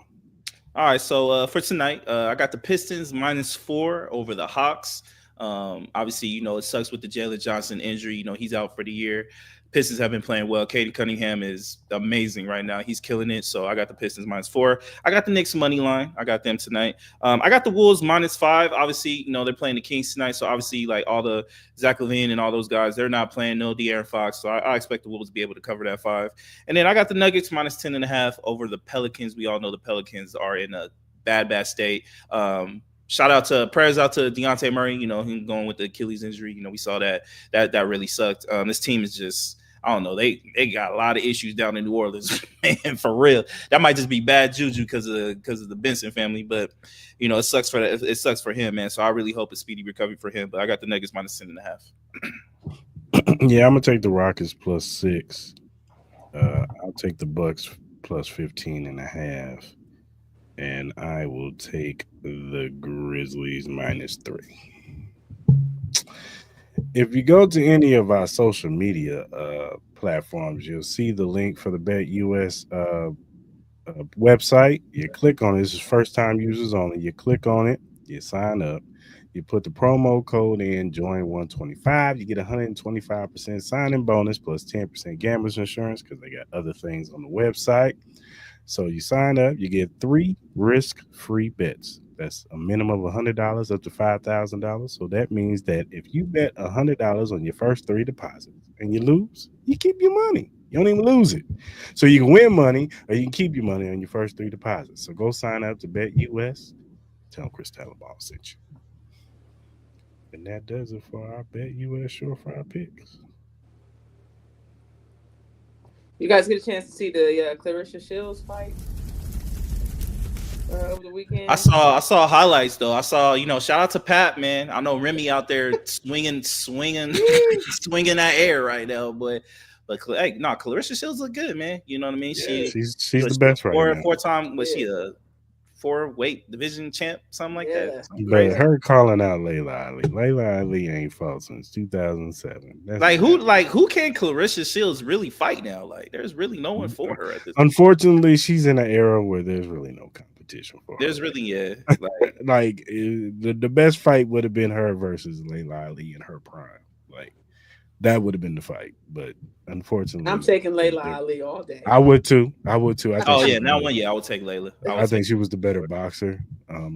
But not knocking Clarissa Shields. I think she's the best in this era, and she caught that last knockdown. She caught it right on the chin. But shout out to Perkins, man. She took it. She got back up. Yeah, she did. Anybody else would have got knocked out. Nah. He was petty too. Papoose came out, walking to the ring with Clarissa Shields. I'm like, shout out Pat, y'all. Pap deserves it, man. Like, he's been embarrassed, man. His life, man. He's been embarrassed. The last year was a bad year for him as far as a lot of people were on his side, but it's still embarrassing that you gotta go through that with the girl you literally were fighting for while she was in jail, man. And it's good to see him smiling again. You know what I mean? It's good that they're together. You know what I mean? They both deserve it. So, shout out to both of them. Just take your relationship and chill out. Like, it's so all this drama on social media. I'm like, everybody don't need to know your business, man. Like, 2025 been crazy, dog. Like, we just got past January. Like, this is insanity, man. Like, Pat better than me. I had a whole disc record rating for her. I'm sure he does. He probably he probably went in them dark moments. I'm sure he went into that booth and said a couple things, but keeping it close to the chest. Like, they may leak. You know what I mean? She starts saying some like wild, crazy stuff, but you know what I mean? Like, hey, she don't look. As I said, people are like, yo, she better stick to shooting because she don't want to square up with Clarissa Shields. She don't want to do those. She don't want those problems, man. For real. All right, man. Let's talk about the Grammys, man. It was a good night for the Grammys, man. You know what I'm saying? This probably was the best Grammys that's happened in a long time because we've had our issues with the Grammys. You know, picking the wrong winners. They got it right this time, man. I didn't even see the Grammys. Actually, I just seen some highlights of some stuff. My Grammys man ain't one of Kendrick my favorites Lamar. Yeah, my man Kendrick Lamar took home the record of the year for Not Like Us. He took home Song of the Year. He got Rap Performance of the Year. He got Rap Song of the Year. And he got Best Music Video of the Year. So he took home 5 Grammys yesterday. Beyonce got Album of the Year for Cowboy Carter. SZA took home Best R&B Album of the Year with Saturn. Chris Brown got Best R&B with 1111. Shout out to Rhapsody. She got an award for Best Melodic Rap Performance. Doechii got Best New Artist Rap Album for her album. And also Beyonce got Best Country Album, which is big feat. And, you know, them country people didn't like that. And Tim's took home an award for Best African Music Performance. So shout out to all these people who won a Grammy. Shout out to Kendrick Lamar. He had his speech, you know what I'm saying, talking about he did it for the city. You know what I'm saying? This is like a victory lap. And it's gonna get worse because Super Bowl coming up, halftime show. Sunday about to be a movie. And then we got the tour. Yeah. Like, shout out to everybody though, man. I thought, like, look, with Beyonce winning the country album, you know, shout out to her. You know what I mean? Like, I know a lot of country people are pretty upset about, you know, Beyonce winning that album, but I'll say this, man, country is relevant because y'all put hip hop influence into y'all country music. Like, that is a fact. So, like, y'all need to chill out. So I can go deeper into that, but I choose to remain positive on this Black History Month, you know, short month. So we're gonna remain positive. I'll say this: Kendrick Lamar. Shout out to Kendrick, man. It was great. We all knew what was gonna happen. You know, clean sweep. You know what I mean? Like, I'm excited to see what the tour. And I'm excited to see how he does at his Super Bowl show. Obviously, I'm excited to go to his concert, his tour. But I thought the greatest moment, I think, of the whole night was Doechii. I really think praise that she was getting. She even dropped a song, you know, to celebrate her win, which I thought she murdered that. Doechii is probably the best young talent out right now. I don't even think it's close. Doechii she has an amazing spirit. Her stage presence is absolutely amazing. Like, she puts on a show. Like, I really hope she gets added to this Kendrick and SZA tour. I think she deserves to get her victory lap right now. She is amazing. She is a beautiful soul. I would love to meet her one day, and she looks like she'll be a fun person to talk to. Congratulations to her. Her album was amazing. Like, she has a certified classic for her first album, and I can only imagine some of the great collections of music that we will get from her. And it's only amazing, man. I wouldn't be surprised if she even start getting into acting, man. She has the personality for it. She has the character for it. I love, especially, you know, we saw with she had like that little interaction with her and Issa Rae when she was you know, rapping one of her songs from her album. You know what I mean? I wouldn't be surprised if they did a project together. You know what I'm saying? I really wouldn't at all. You know what I mean? Obviously, you know, you saw SZA with Keke Palmer. They had that new movie come out. It's been getting a lot of praise for what's been going on. I haven't seen it, but I will be checking it out. But man, shout out to Doechii. I thought she was the biggest story of the Grammys, and it's well deserved. But besides Kanye and his antics of what he does, I love Kanye, man. But goddamn, man, I'm burnt out on my man. His wife need to chill, man. Cut it out. Put some clothes on, bro. Like, why do you want to parade your wife butt naked at all times? Like, always, she never has on any clothes. Like, what? Like, we get it. She got some big things. Like, that's cool. We get it, bro. But we don't need to see that, bro. Like, and then it's like weird that he showed up to the Grammys, did the red carpet, and then dip. Like, what's the purpose, bro? Like, I don't understand it. I don't get it. Like, I've always been the first one to say, like, Kanye is one of my favorite artists. I think he has one of the best hip hop collections as far as like music but I'm tired of the antics, man. Like, I really am. Either just drop some music, drop some clothes, and just be cool. Now he got his Twitter back, and now he's saying that people should be, grateful that he's alive and able to talk on Twitter again. I'm like, bro, we didn't miss you, bro. We didn't miss you, bro. Be honest with you. No one's even thinking about you, my man. Like, keep selling us them $20 Kanye slippers and all that, bro. Just keep doing that. And like, give us some hits, bro. That's all we're asking for, man. We don't care about anything else, man.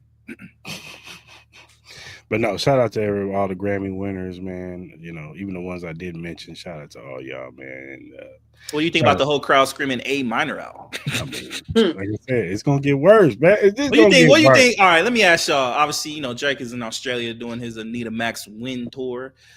He just announced that he's dropping his album with Party Next Door February 14th. So why ain't have Party in the commercial?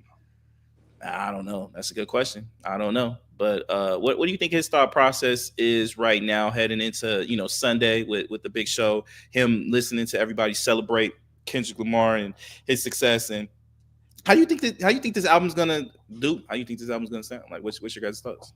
I mean, the ladies are gonna love it. I mean, it is what it is. The ladies are gonna love it. It's gonna be appeasing to the ladies, and some males are gonna like it too. But this is for the ladies, man. He's doing what he should have been doing, and that's make hits. Make hits, bro. About the hits. Just stick with the hits, man. Leave Kendrick alone, man. You're not. You met your match, bro. You met your match. You met somebody, and he even told you in the songs prior to Not Like Us and Meet the Grams. He told you, "Hey, man, we just keep this friendly. Keep this just a regular rap battle." And you had to go there. You just had to. You did this to yourself, sir. You know what I'm saying? And UMG ain't making it no better because they parading this shit. Got Lucci and Grain and Jay-Z high-fiving. Yeah, that's why I'm very curious to see how he performs this song on Super Bowl. Like, I'm very curious. Like, where does he start out with Not Like Us? They bleep out Drake. Not Like Us. Do you think they bleep Drake out? No. Bro, they were saying pedophile and A minor live on the Grammys. You think they gonna stop that? You think they're gonna stop saying his name? No, sorry. No. It's not happening. It's not happening. They're playing this shit in commercials. They did it on TNT. They said it at the Grammys. Brother, they're saying his name everywhere else. That's on live TV. The Super Bowl ain't no different. And we're celebrating a pedophile song. This is not. That's crazy, dog. That's crazy. Like, this song got a Grammy. This one a Grammy, dog. Yeah. Greatest diss song ever, man. It's official. That's your dog.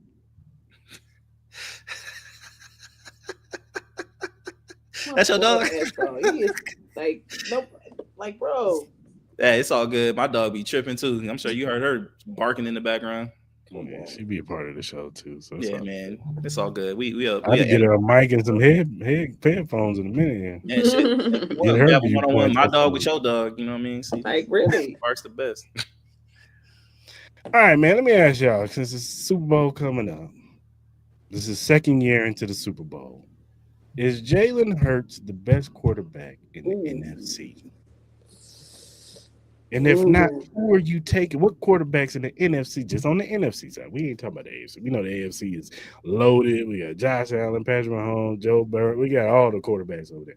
But on the NFC side, it's always a disparity. Who y'all taking if it's not Jalen? It's not Jalen Hurts. Sorry. It's not. It's not. Who is it? Well, then, enlighten us, brother. Tell us. It's Jaden Daniels. What are we talking about? It's Jaden Daniels. It's Jaden Daniels, bro. Just one. Not even close. Sorry. Yes. Sorry. I've seen enough. I've seen enough. Man. You put Jaden Daniels on this team with AJ Brown and Saquon Barkley and Devontae. What do you think is happening right now, sir? We don't know what happens. Bro, they'll be undefeated going into the Super Bowl. I don't know if he can handle AJ Brown complaining that he only got 2 catches. Well, because Jaden Daniels can throw the ball better than Jalen Hurts, my brother. Yes. Look, Jalen Hurts, I'll say is top 3. I'll say he's top 3. I'll put Jaden Daniels 1, and then Matthew Stafford. I'll probably say either Matthew or Jared Goff at number 2. I'll probably say Stafford. I'll probably trust Stafford a little bit more. I'll put Jalen Hurts 3. I'll put Jared Goff 4. That'll be it. Okay. That's cool. That's a cool little list. I'm a Jalen fan all day. So I mean He's my goddess when it comes to that. Goddess in what, play or looks? Like what are we talking about, my sister? What are we talking about? Like, I know when my man wore that Kango hat with the ice, I know all y'all were like, ooh. I'm rooting for him just as long as I love the relationship him and his mom have. You know, him and his mom being his agent, all that. That's probably outside of the world of football on the field. He always gonna get my pick for that. I feel you. I respect. What about you, Chris? I got him number one, man. Look, I like Jaden Daniels, but we said the same thing about CJ Stroud. We saw what happened to CJ. Bro, there's stories about, we know why CJ Stroud is struggling, bro. He ain't got no O-line, bro. That don't matter. Even when it don't matter. He still did not look the same, brother. It did not. Look, I like Jalen Hurts, bro. I like Jalen Hurts. I will always root for my brothers, Black History brothers. But can we all say that Jalen Hurts has had the best cast around him ever since he came into this league? Can we say that? No. It wasn't until they made the move for AJ Brown. Because at first he just had Devontae. Bro, his offensive line was still stacked. Come on, man. What are we talking about? His defense was still really good. This is the best set of casts he's had. Like, bro, you got AJ Brown, Devontae Smith, Goddard, Saquon Barkley. Your offensive line is top tier. You got a defense that is better than what it was when you went into the Super Bowl. Like, you put Jaden Daniels on this team, like, Jaden Daniels didn't have all that.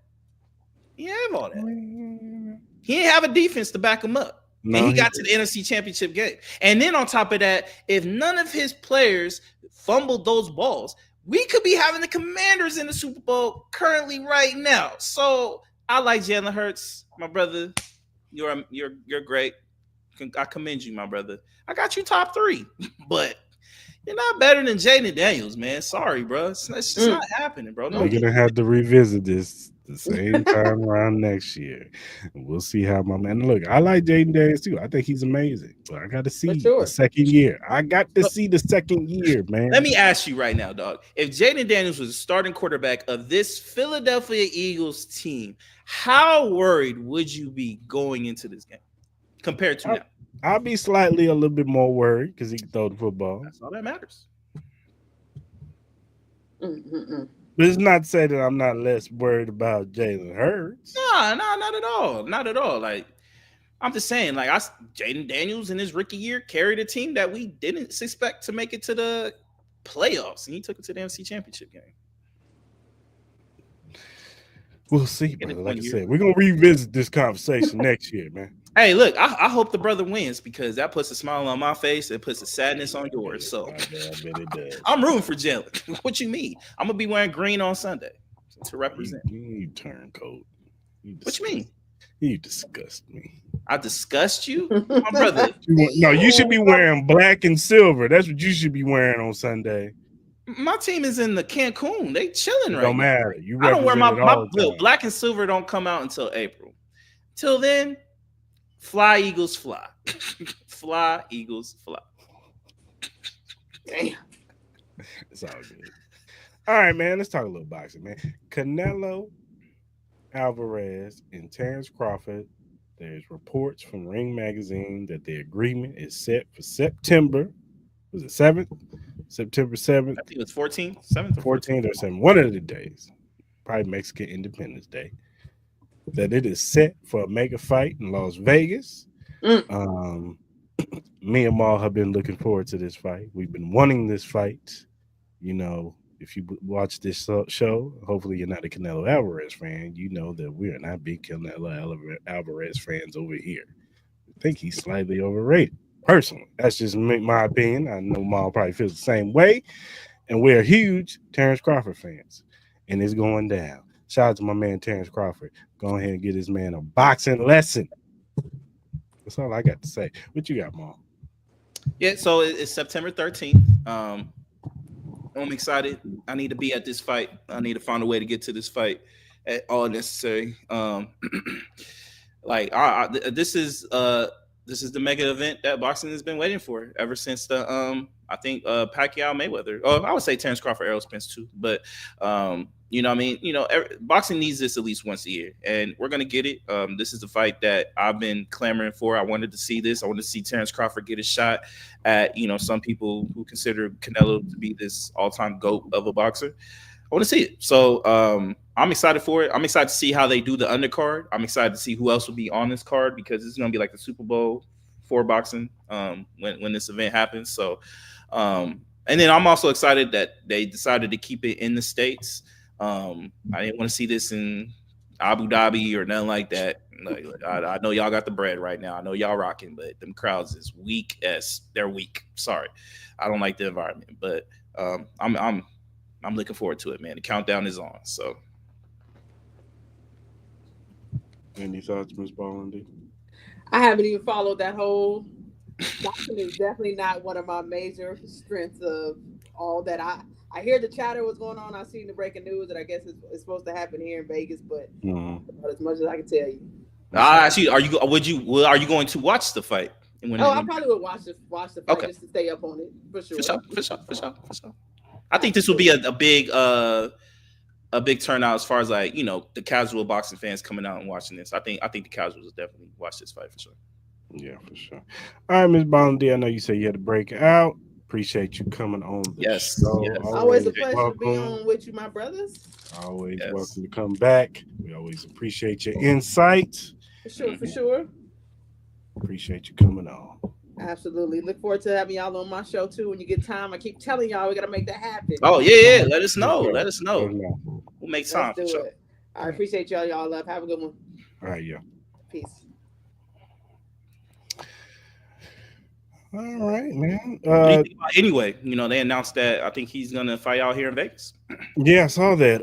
He's supposed to be fighting the Nick Ball dude, right? Yeah, I think it's him. Yeah, you gotta double check, but I think that's good for anyone. He needs to be in front of the American crowd. We've been said that he could be the next Pacquiao, man. Yeah, no, I think this is huge. I think this could push him into stardom, and then I think this could lead into maybe a Tank fight. He might be able to get it. You know what I mean? I know he has to move up. If not Tank, I wouldn't mind seeing him and Bam Rodriguez. I wouldn't mind that at all. I think this fight is setting up for that. I think he gets through this, which I think we all assume he will. I think Bam will be the next fight. I definitely can see that at the end of the year. Out here, I know he's like I think a weight class down, so he's still trying to move up, and he's pacing himself. He's only the crazy part about Bam Rodriguez is we've never seen nothing like him. Dude is like only 24. He's like I think he's won in like undisputed in like 4 weight classes already.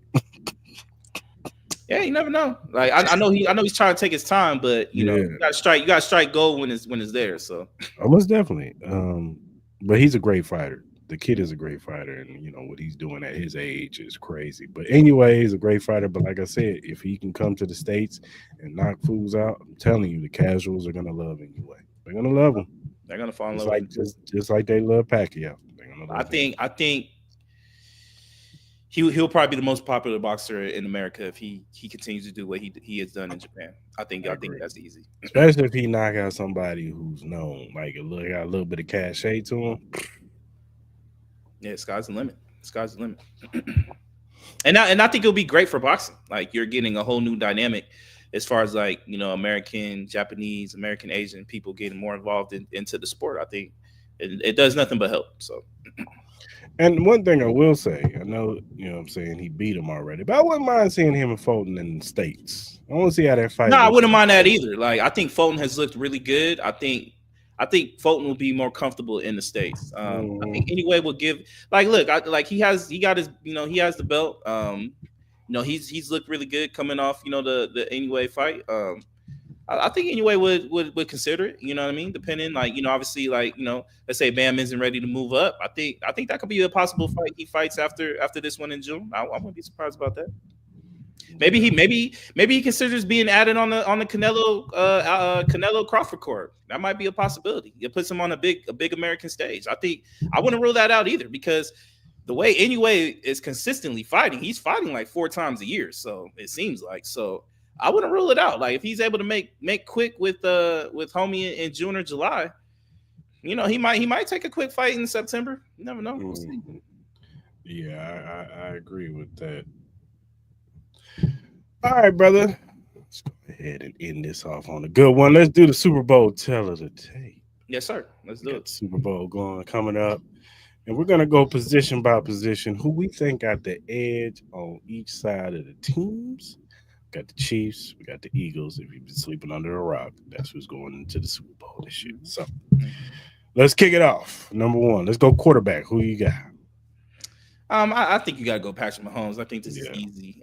There's no question about it. Patrick Mahomes has been proven to be one of the greats, and you got to beat him. You got to beat the best. So he is the best. Running back is unquestionable. It's the Eagles, man. Saquon is it's the Eagles, man. You know what I'm saying? You can't even deny it. I love Pacheco. I love Kareem. They ain't no Saquon. No. Receiving core, I'm gonna go with the Eagles too. I just think their ceiling is higher than what we got right now. And we get Hollywood. He's just coming along. Xavier's coming along, but he's still young. AJ Brown is a proven top. When he's on, he could arguably top 5 wide receiver in this league. And Devontae Smith is probably the best number 2 wide receiver. Jahan Dotson. I like Jahan Dotson. I know he has some drops, but he's decent. Yeah, so offensive line, I'm gonna go with the Eagles because of our left tackle situation. I agree. I'm gonna go with Eagles too. Mm-hmm.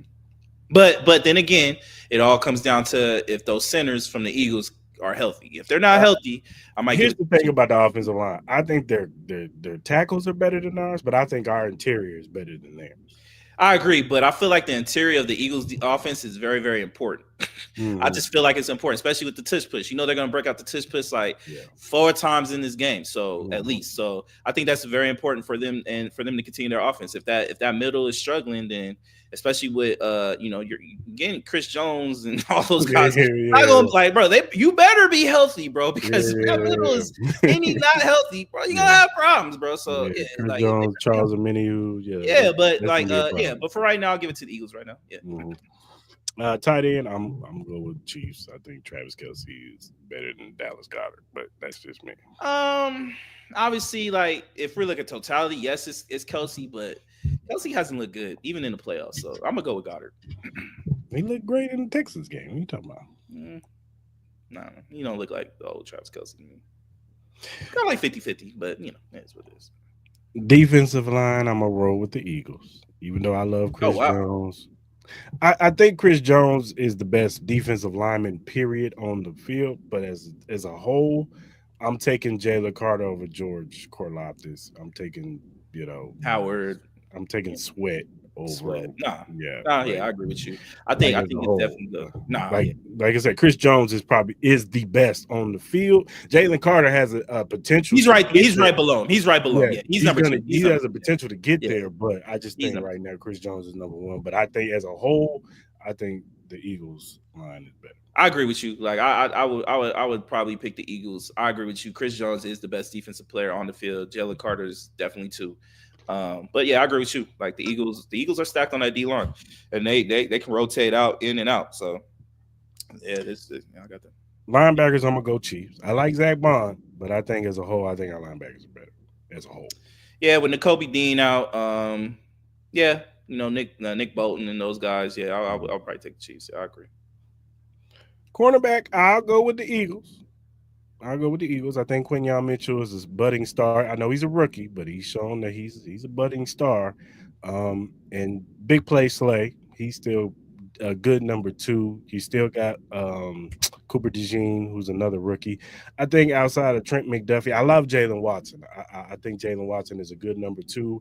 But past those 2, is Joshua Williams, he's cool. Najee Johnson is okay. Like you don't like. Those 2 kind of scare you when they out there on covers. I like Joshua Williams better than Najee Johnson, but it's just like after that, it's just kind of like whatever. Like I think their secondary is just a lot better. So now Reed, McDuffie, I like those 2 guys. But yeah, I got to give it to the Eagles, man. You got Quinn Mitchell, you got Cooper DeJean, you got Blankenship, you got Darius Slay, you got and then they got Gardner Johnson too, don't they? Yeah, so I don't even think it's close, man. I really don't. And then special teams, I'm gonna go with the Chiefs. I think Buckner is better than Elliott. I think our punt return is better than what they got over there. I just think our special teams. I think Tope is the better coach over there. So I'm gonna go with the Chiefs on special teams. No, I agree with you. I think the Chiefs special teams has played a big role in them advancing, especially even in the year. You know, I mean, they've had big field goal blocks. They've had big returns.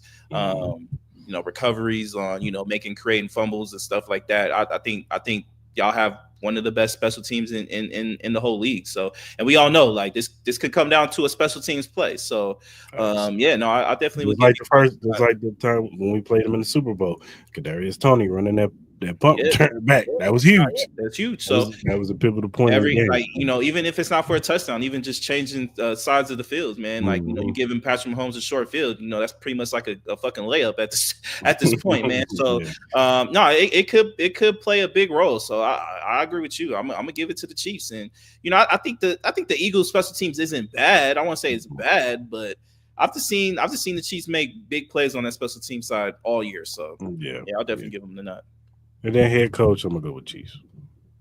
Yeah, you gotta go Chiefs, man. No respect to Nick Sirianni, but it's kind of hard comparing him to Andy Reid. But at the end of the day, you got to give Nick Sirianni a lot of credit. I know he's been taking a lot of shit this year as far as his personality and how he conducts himself in certain situations. But you got to give him credit, man. So he's not better than Andy Reid, but he's not gonna be no pushover. That's for sure. No, not at all. Not at all. And then honestly, you could say that he I wouldn't say he outcoached him the first time he played, but he gave Andy Reid a run for his money. He did. He did. Yeah. He did. No, I agree with that. It was a game. It was a game. So, all right, man. Who you think is gonna have the best entrance? Who do you think gonna be the most hype running on that field? You think Chiefs gonna do anything like? Hey man, we turn me up, man. Okay. I'm sure they probably have a little baby Kevin Hart run them out and shit. Baby Kevin Hart, that's messed up. Yeah, I mean, the Eagles are Gilly. They had Gilly run out in the NFC Championship. You know what I'm saying? I don't think Gilly's there. I think he sent them off or something like that, but I don't think he's there. I don't know who on the Chiefs side would it be. Let me ask you. Paul Rudd. Yeah, I don't know. Let me ask you. Who do you think wins the coin flip? Oh man, it's difficult because we're their away team, so we get to pick. You're picking, so yeah, I would say the Chiefs. And we're gonna kick. We're gonna. You think you're gonna kick, or you think you guys are gonna go down and score and try? Because a lot of people want to see this Chiefs defense, this Eagles defense against this Chiefs offense. No, I think that Andy loves to defer because he wants the ball in the second half. I agree with you. I think that's what they'll end up doing. But I think if you're gonna do a big balls moment, if you're the Chiefs, I'm like, yo, y'all think we sweet? Y'all think we sweet? Bet. Give us the ball. We about to go down and score on this defense like light work. Now, if we don't you think that'll be like wouldn't that get you more hyped? They're like, man, fuck this Eagles defense. Like I mean, that's what they did last year in the AFC Championship game against the Ravens. Yeah. Remember, everybody was talking about the Ravens and all this Chiefs. And mind you, the receiving corps was way worse than this. And they was like, man, these Chiefs ain't gonna be able to move the ball. And they was like, boop, boop, boop, boop. And you could just see on their face. It defeated them in a sense. It was like, hold on. And then they say, they down 14. It was like, yo. You don't think the Chiefs would consider it though? Possibly, but I just know Andy. Andy likes to get that ball on the side. I wouldn't be the more I think about it, I wouldn't be surprised, bro, because y'all are a self-brag. Y'all feel yourselves a lot. Y'all really do. Y'all feel like y'all untouchable. And then don't get wrong, Andy Reid plays conservative, but he still plays like yo F you type ball. You know what I mean? Like so I would not be shocked if they're like, yo, we're getting this ball. We're gonna score on this defense. Now, if you guys don't score on this defense, exactly. It's gonna be a long day, my boy. That's all I'm gonna say. But I'm gonna watch that very closely. I'm gonna watch that very, very closely. Well, we'll get more in depth into it on Wednesday. We'll break that thing all the way down, fillet it, and give our picks and all that stuff. Even though we already know who we pick.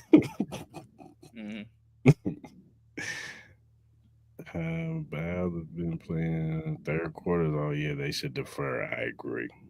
I agree. Our third quarters have been terrible. I don't know what it is about the third quarter in the Chiefs. Well, That used to be y'all quarter. That used to be y'all dominating quarter, wasn't it? We had, in the early years of Patrick Mahomes, yeah, for sure. The first 3 Even years. when y'all won last year, didn't y'all dominate the third quarter last year in the Super Bowl? I don't think so. I think we were, well, yeah. It was, Because the 49ers was no, we did bad in the third quarter last year because I think that's when Pat threw that pick. And that's when I think that's when I was like, oh, shit. But then, of course, the punt where it bounced off the dude. I think it was Ray McLeod's foot, or he's the one that recovered it. I could have swore y'all felt like y'all were doing really good in that third quarter. I could be tripping. Yeah, like I agree with you. If you betting, the first half last year was a snooze fest. So I was like, oh my god. Yeah, that's because like, what's your name? Christian McCaffrey fumbled. And then we had a chance to go up, and then Isaiah Pacheco fumbled. Yeah. It was a defensive battle. That's why I don't understand why your boy Steve Wilkes got fired, but I digress. Mm-hmm. He's going to do good things with that Jets defense, I tell you that much. Yeah, y'all would know better than me, Mark, man, so. Yeah, it was. But it should be an interesting game. Like I said, it's going to be opening night tonight, so all the players are going to be talking and stuff like that. So what are you excited to hear about? Like what is it that you want to hear from your team as far as like, or even the Eagles? Like what are you like most curious to hear from both teams? I mean, they gonna give you the coach. I mean, Chiefs ain't gonna give you nothing interesting. They gonna ask Travis Kelce about Taylor Swift last night, and they gonna ask Patrick. Being the 3-peat, that's gonna come up a lot, probably. They're all gonna get asked about the Luka Doncic trade. Yeah, especially Patrick, since he's a Mavericks fan. Yeah, he definitely gonna get asked about it. Yeah, so he's definitely gonna get asked about it. Who do you think is gonna say the most outrageous shit? You think it's Jalen Carter? You think he's gonna say something like, "Yo, I'm about to do something crazy"? Somebody's gonna do some bulletin board. There's gonna be some bulletin board material up there. Who do you think does it? You think it's somebody from the Eagles or the Chiefs? It's gonna be Charlie Garner-Johnson. That's who it's gonna be. So you think he's gonna say always talking? He was talking shit the last time. He always talking trash. Yeah. And Nick Sirianni, he promotes that stuff. So yeah. So I think it's Charlie Garner. I got my money on Jalen Carter. I don't know, for some reason I feel like he gonna say something. He young. He feel like, you know what I mean? Like he gonna say something crazy. You know what I mean? I can see it. Yeah, it's like I can see Jalen Carter, man. These dudes ain't gonna be able to move the ball. I'm gonna be all on Mahomes' ass. And meanwhile, we just gonna give Coach speech.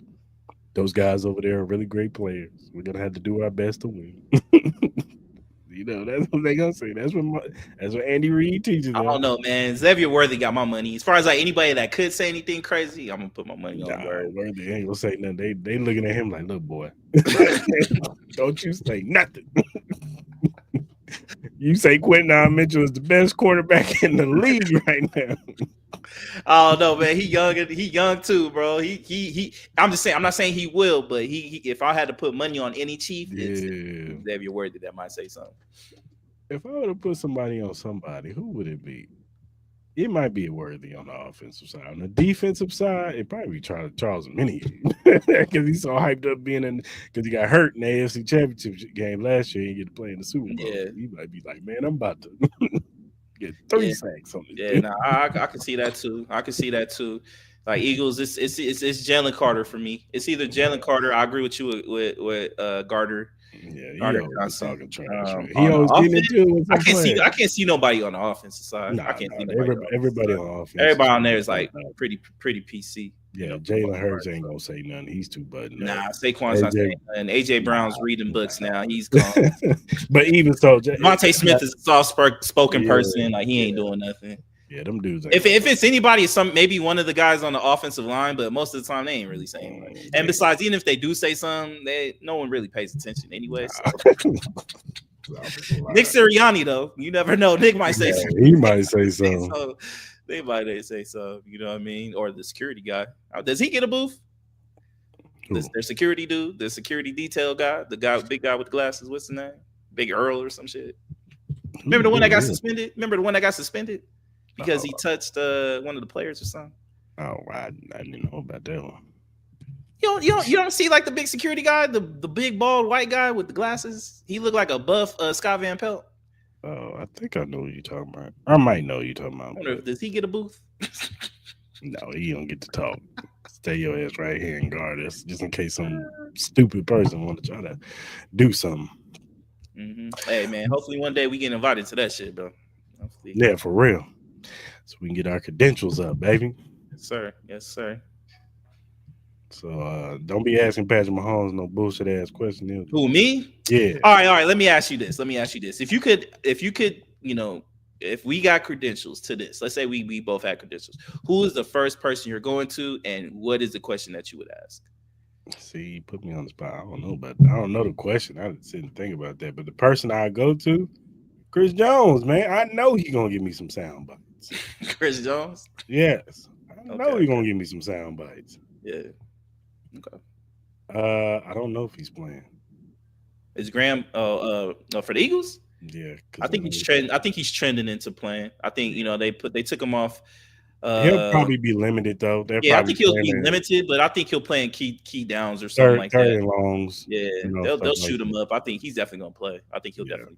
I think if he don't play, he's definitely gonna suit up at least, and then they'll try to maybe figure out a way to get him some time. But I don't think he'll be like a every down type of player. But then again, you never know. He might say, "Fuck it," like this might be his last go. He's like, "If I tear it again, I tear it again." So it is what it is. True, because this might be his last year. This might be his last year, so he might say, "Fuck it, don't take me out of this game." Now, you know what? I take that back. I think he's gonna play a lot.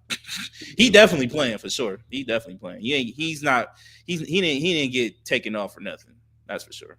Yeah, for sure. If this was like the Aiden Hutchinson situation, then I'd be like, I don't know. I think he might play like a key down, but nah.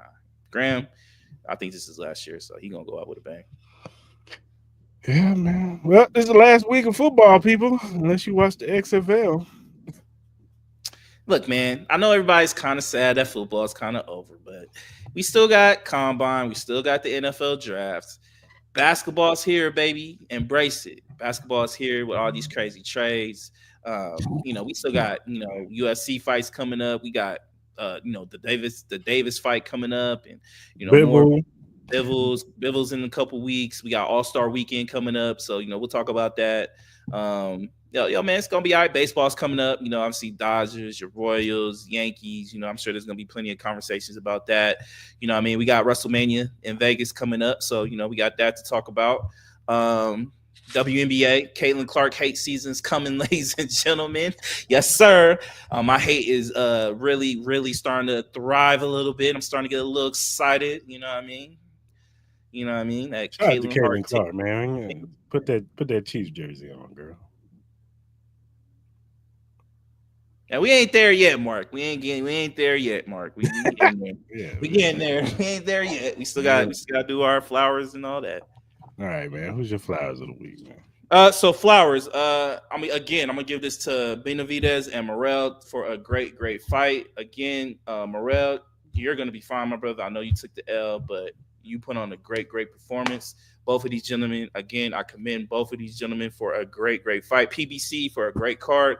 So I gotta give my shout out to them. And then also again, Doechii. Congratulations. You were the star of the show yesterday at the Grammys. Again, salute to you. Blessings. And those are my two flowers for the week. My two flowers, one of them goes to Team TDE for getting awards. SZA, Kendrick, and Doechii, all part of TDE. They had a clean sweep over at the Grammys this week. Also send a shout out to Beyonce too, and Tim. Yes. Chris Brown too. Shout out to Chris. Especially Tim. How you doing, Tim? How you doing? Yes. You can come on the show whenever you want to. Just, you ain't gotta say nothing. You just sit there. That's why you got that door closed. Said that hello, low, my brother. She upstairs working. And then my second flowers goes to Jey Uso for winning the Royal Rumble. That young man has been, like I said, he's worked hard to get to this point to be a main eventer. From being a tag team with his brother Jimmy and one of the greatest tag teams, arguably in history, to now turning himself around. And a lot of people thought Jimmy was more so the star than he was, but he's turned himself around, and that brother is so over right now. It is ridiculous. So shout out to that brother for winning the Royal Rumble. Nobody guessed it. You know, it was an inkling, but nobody guessed that Jey Uso was going to win the Royal Rumble, and that brother deserved it. So shout out to the WWE for taking that chance, pushing him, and shout out to Jey Uso, man.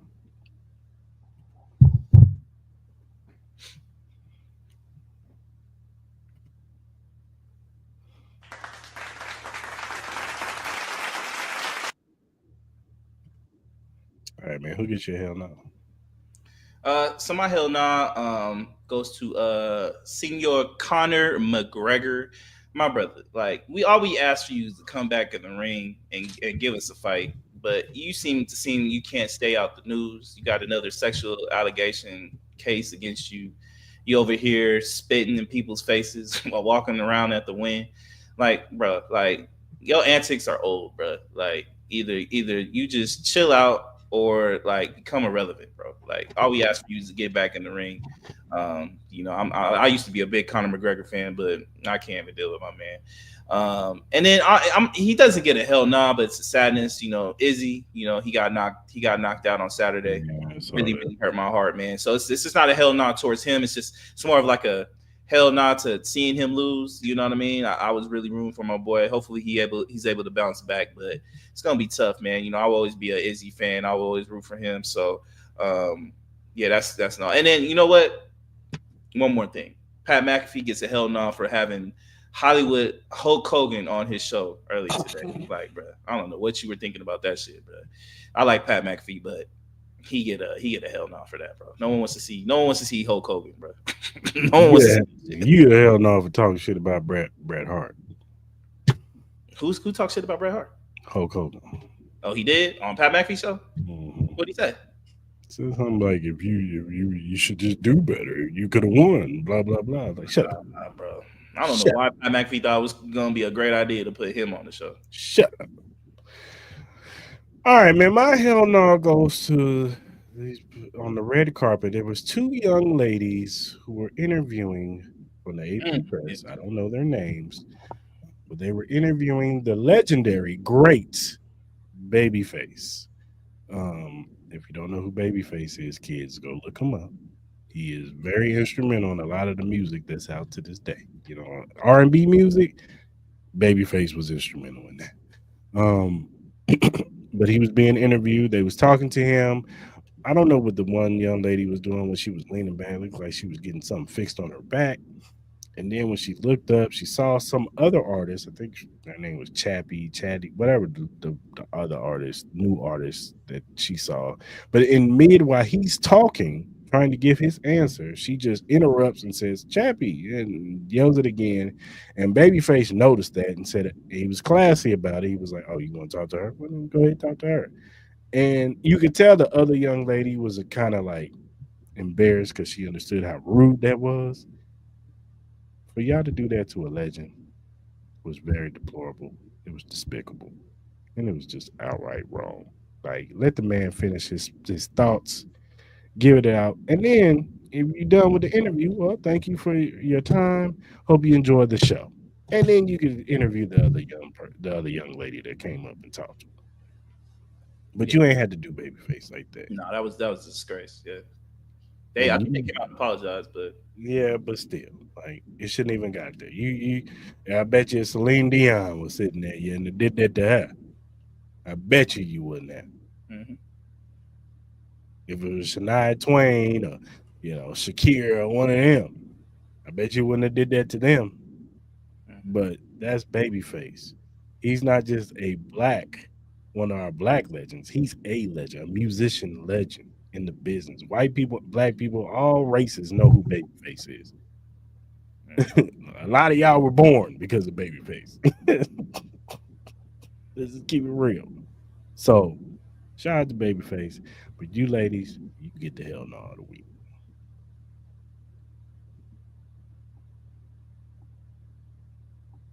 Oh my God, bro. Oh, hell no, man. What the fuck, man? Get your ass on, boy. You get your goddamn ugly ass on. Oh my God, bro. Oh, hell no, man. What the fuck, man? Get your ass on, boy. You get your goddamn ugly ass on. Oh my God, bro. All right, man. You got anything else? Let's see. I feel like I did see something. Nah, honestly, nah, man. We kind of touched on everything. I'm sure we'll have more discussions about everything that's happening in the NBA. But nah, man, I thought today's episode was good. I want to say thank MS Ballin D again for taking time off her busy schedule for coming on. Hopefully, we're able to be on her show. We definitely gotta show love and support for her, man. So everybody, go support her. Follow what she's doing. Podcast and all, man. So much love to Ms. Ballin D for taking the time out, man. But overall, man, great show today. Yeah, for sure. Very good, people. Hope you guys are staying hydrated, and if you're not, you need to go get you some Magnet sports drink. Yes, sir. Magnet. You know what I mean? We all know why we need it, why we love it. Are you ready to take your performance to the next level? Do you want a sports drink that eliminates the muscle cramps and fatigue when working out or training? Meet Magnet, the sports drink designed for athletes who refuse to settle for mediocrity. I know you're asking why Magnet is power-packed electrolytes and rehydrates and restores balance with their scientifically formulated blend with magnesium that fights fatigue and boosts endurance. It has natural ingredients made with real fruit extracts, no artificial colors or flavors. It has delicious flavors like mixed fruit and watermelon that keep you revitalized and ready for action. It will boost your performance with essential vitamins and minerals. Magnet fuels your workouts, helping you crush your goals. You can join the Magnet movement, whether you're training, competing, or simply staying active. Magnet is your go-to refreshment for peak performance. You can order it now on our direct link at drinkmagnet.com. Use promo code Cris and Mal to get $5 off your purchase. Again, that code is Cris and Mal. Saves you about $5, man. Get you a mixed fruit, watermelon. Maybe mix it up, see what kind of concoction you can make. You know what I mean, and get a little bit of energy, give it a little love, man. And shout out to Magnet. Yeah, for sure. Shout out to Magnet. Also, Cris and Mal hoodies are available now, $50 plus shipping. We also got the shirts. The shirts for $25. Go, like I said, go to our website or go to our Printify on our social media and go get your shirt, man. Get your hoodie, man, and show some support. And when you get said hoodie or shirt, go ahead and take a picture of it and shout us out, man. We'll shout you out on the show. All right. Also, if you want to donate to the Cris and Mal podcast, you can donate to our Cash App, Cris and Mal podcast. We appreciate anything that you donate, whatever you can give. We will greatly appreciate it. Also, whatever streaming platform that you use, whether it be Spotify, Apple, Google, Amazon, iHeartRadio, whatever you use to listen to your podcast on, Cris and Mal podcast is available. Also, if you're first time watch on YouTube, hit that subscribe button, hit that like button, that notification button. So when we go live on Mondays at 12 p.m. Pacific Standard Time and Wednesday nights at 9 p.m. Pacific Standard Time, you can jump in the lives. You can talk about these topics like Mark was today. You can give us your opinion because we want to hear from you. If you disagree with us, if you agree with us, whatever, we want to hear from you. And also on the playback, leave a comment in the comment section. Tell us what you think about these comments. And whatever social media platform you use, whether it be X, Instagram, TikTok, Threads, Facebook, Twitch, whatever you use to do your social media on, Cris and Mal podcast is available at Cris and Mal. Go ahead and follow us. We'll follow you back. We're just some regular guys who like to talk sports, music, and movies, and all kinds of various other things. Also, if you have critiques or you have feedback, or if you have a question or a topic that you want us to bring up on the show and we like said topic, we will bring it up. We'll shout you out on the show because we want to show love to those who show love to us. So go ahead and hit us up via DM, email, or our mentions, and we will get back to you as soon as we see said question or topic. All right, good people. Just to let y'all know, tomorrow I will be on the Barbershop Sports Talk podcast to talk about the Super Bowl. Representing as a Chiefs fan, they watch our podcast. They watch the Cris and Mal. Shout out to Trey Frazier. He's been a follower of our podcast. He's been watching us. Show tomorrow, so I said I do it. We'll do the show Tuesday, so I will be on there at it's 5:00 Pacific Standard Time, 4:30 our time, 7:30 Eastern Standard Time. So I will be on the show talking about the Super Bowl. Go ahead and tap in with us, guys. We will be, on I think YouTube and all of this stuff. All right, good people. Until Wednesday, where we will be getting more in depth with the Super Bowl and maybe some more trades will be going down by that time because it will be the night before the deadline. We will be back 9 p.m. Pacific Standard Time. So tap in with us and hope you guys have a good rest of your day and week and next few days. Till then, we out.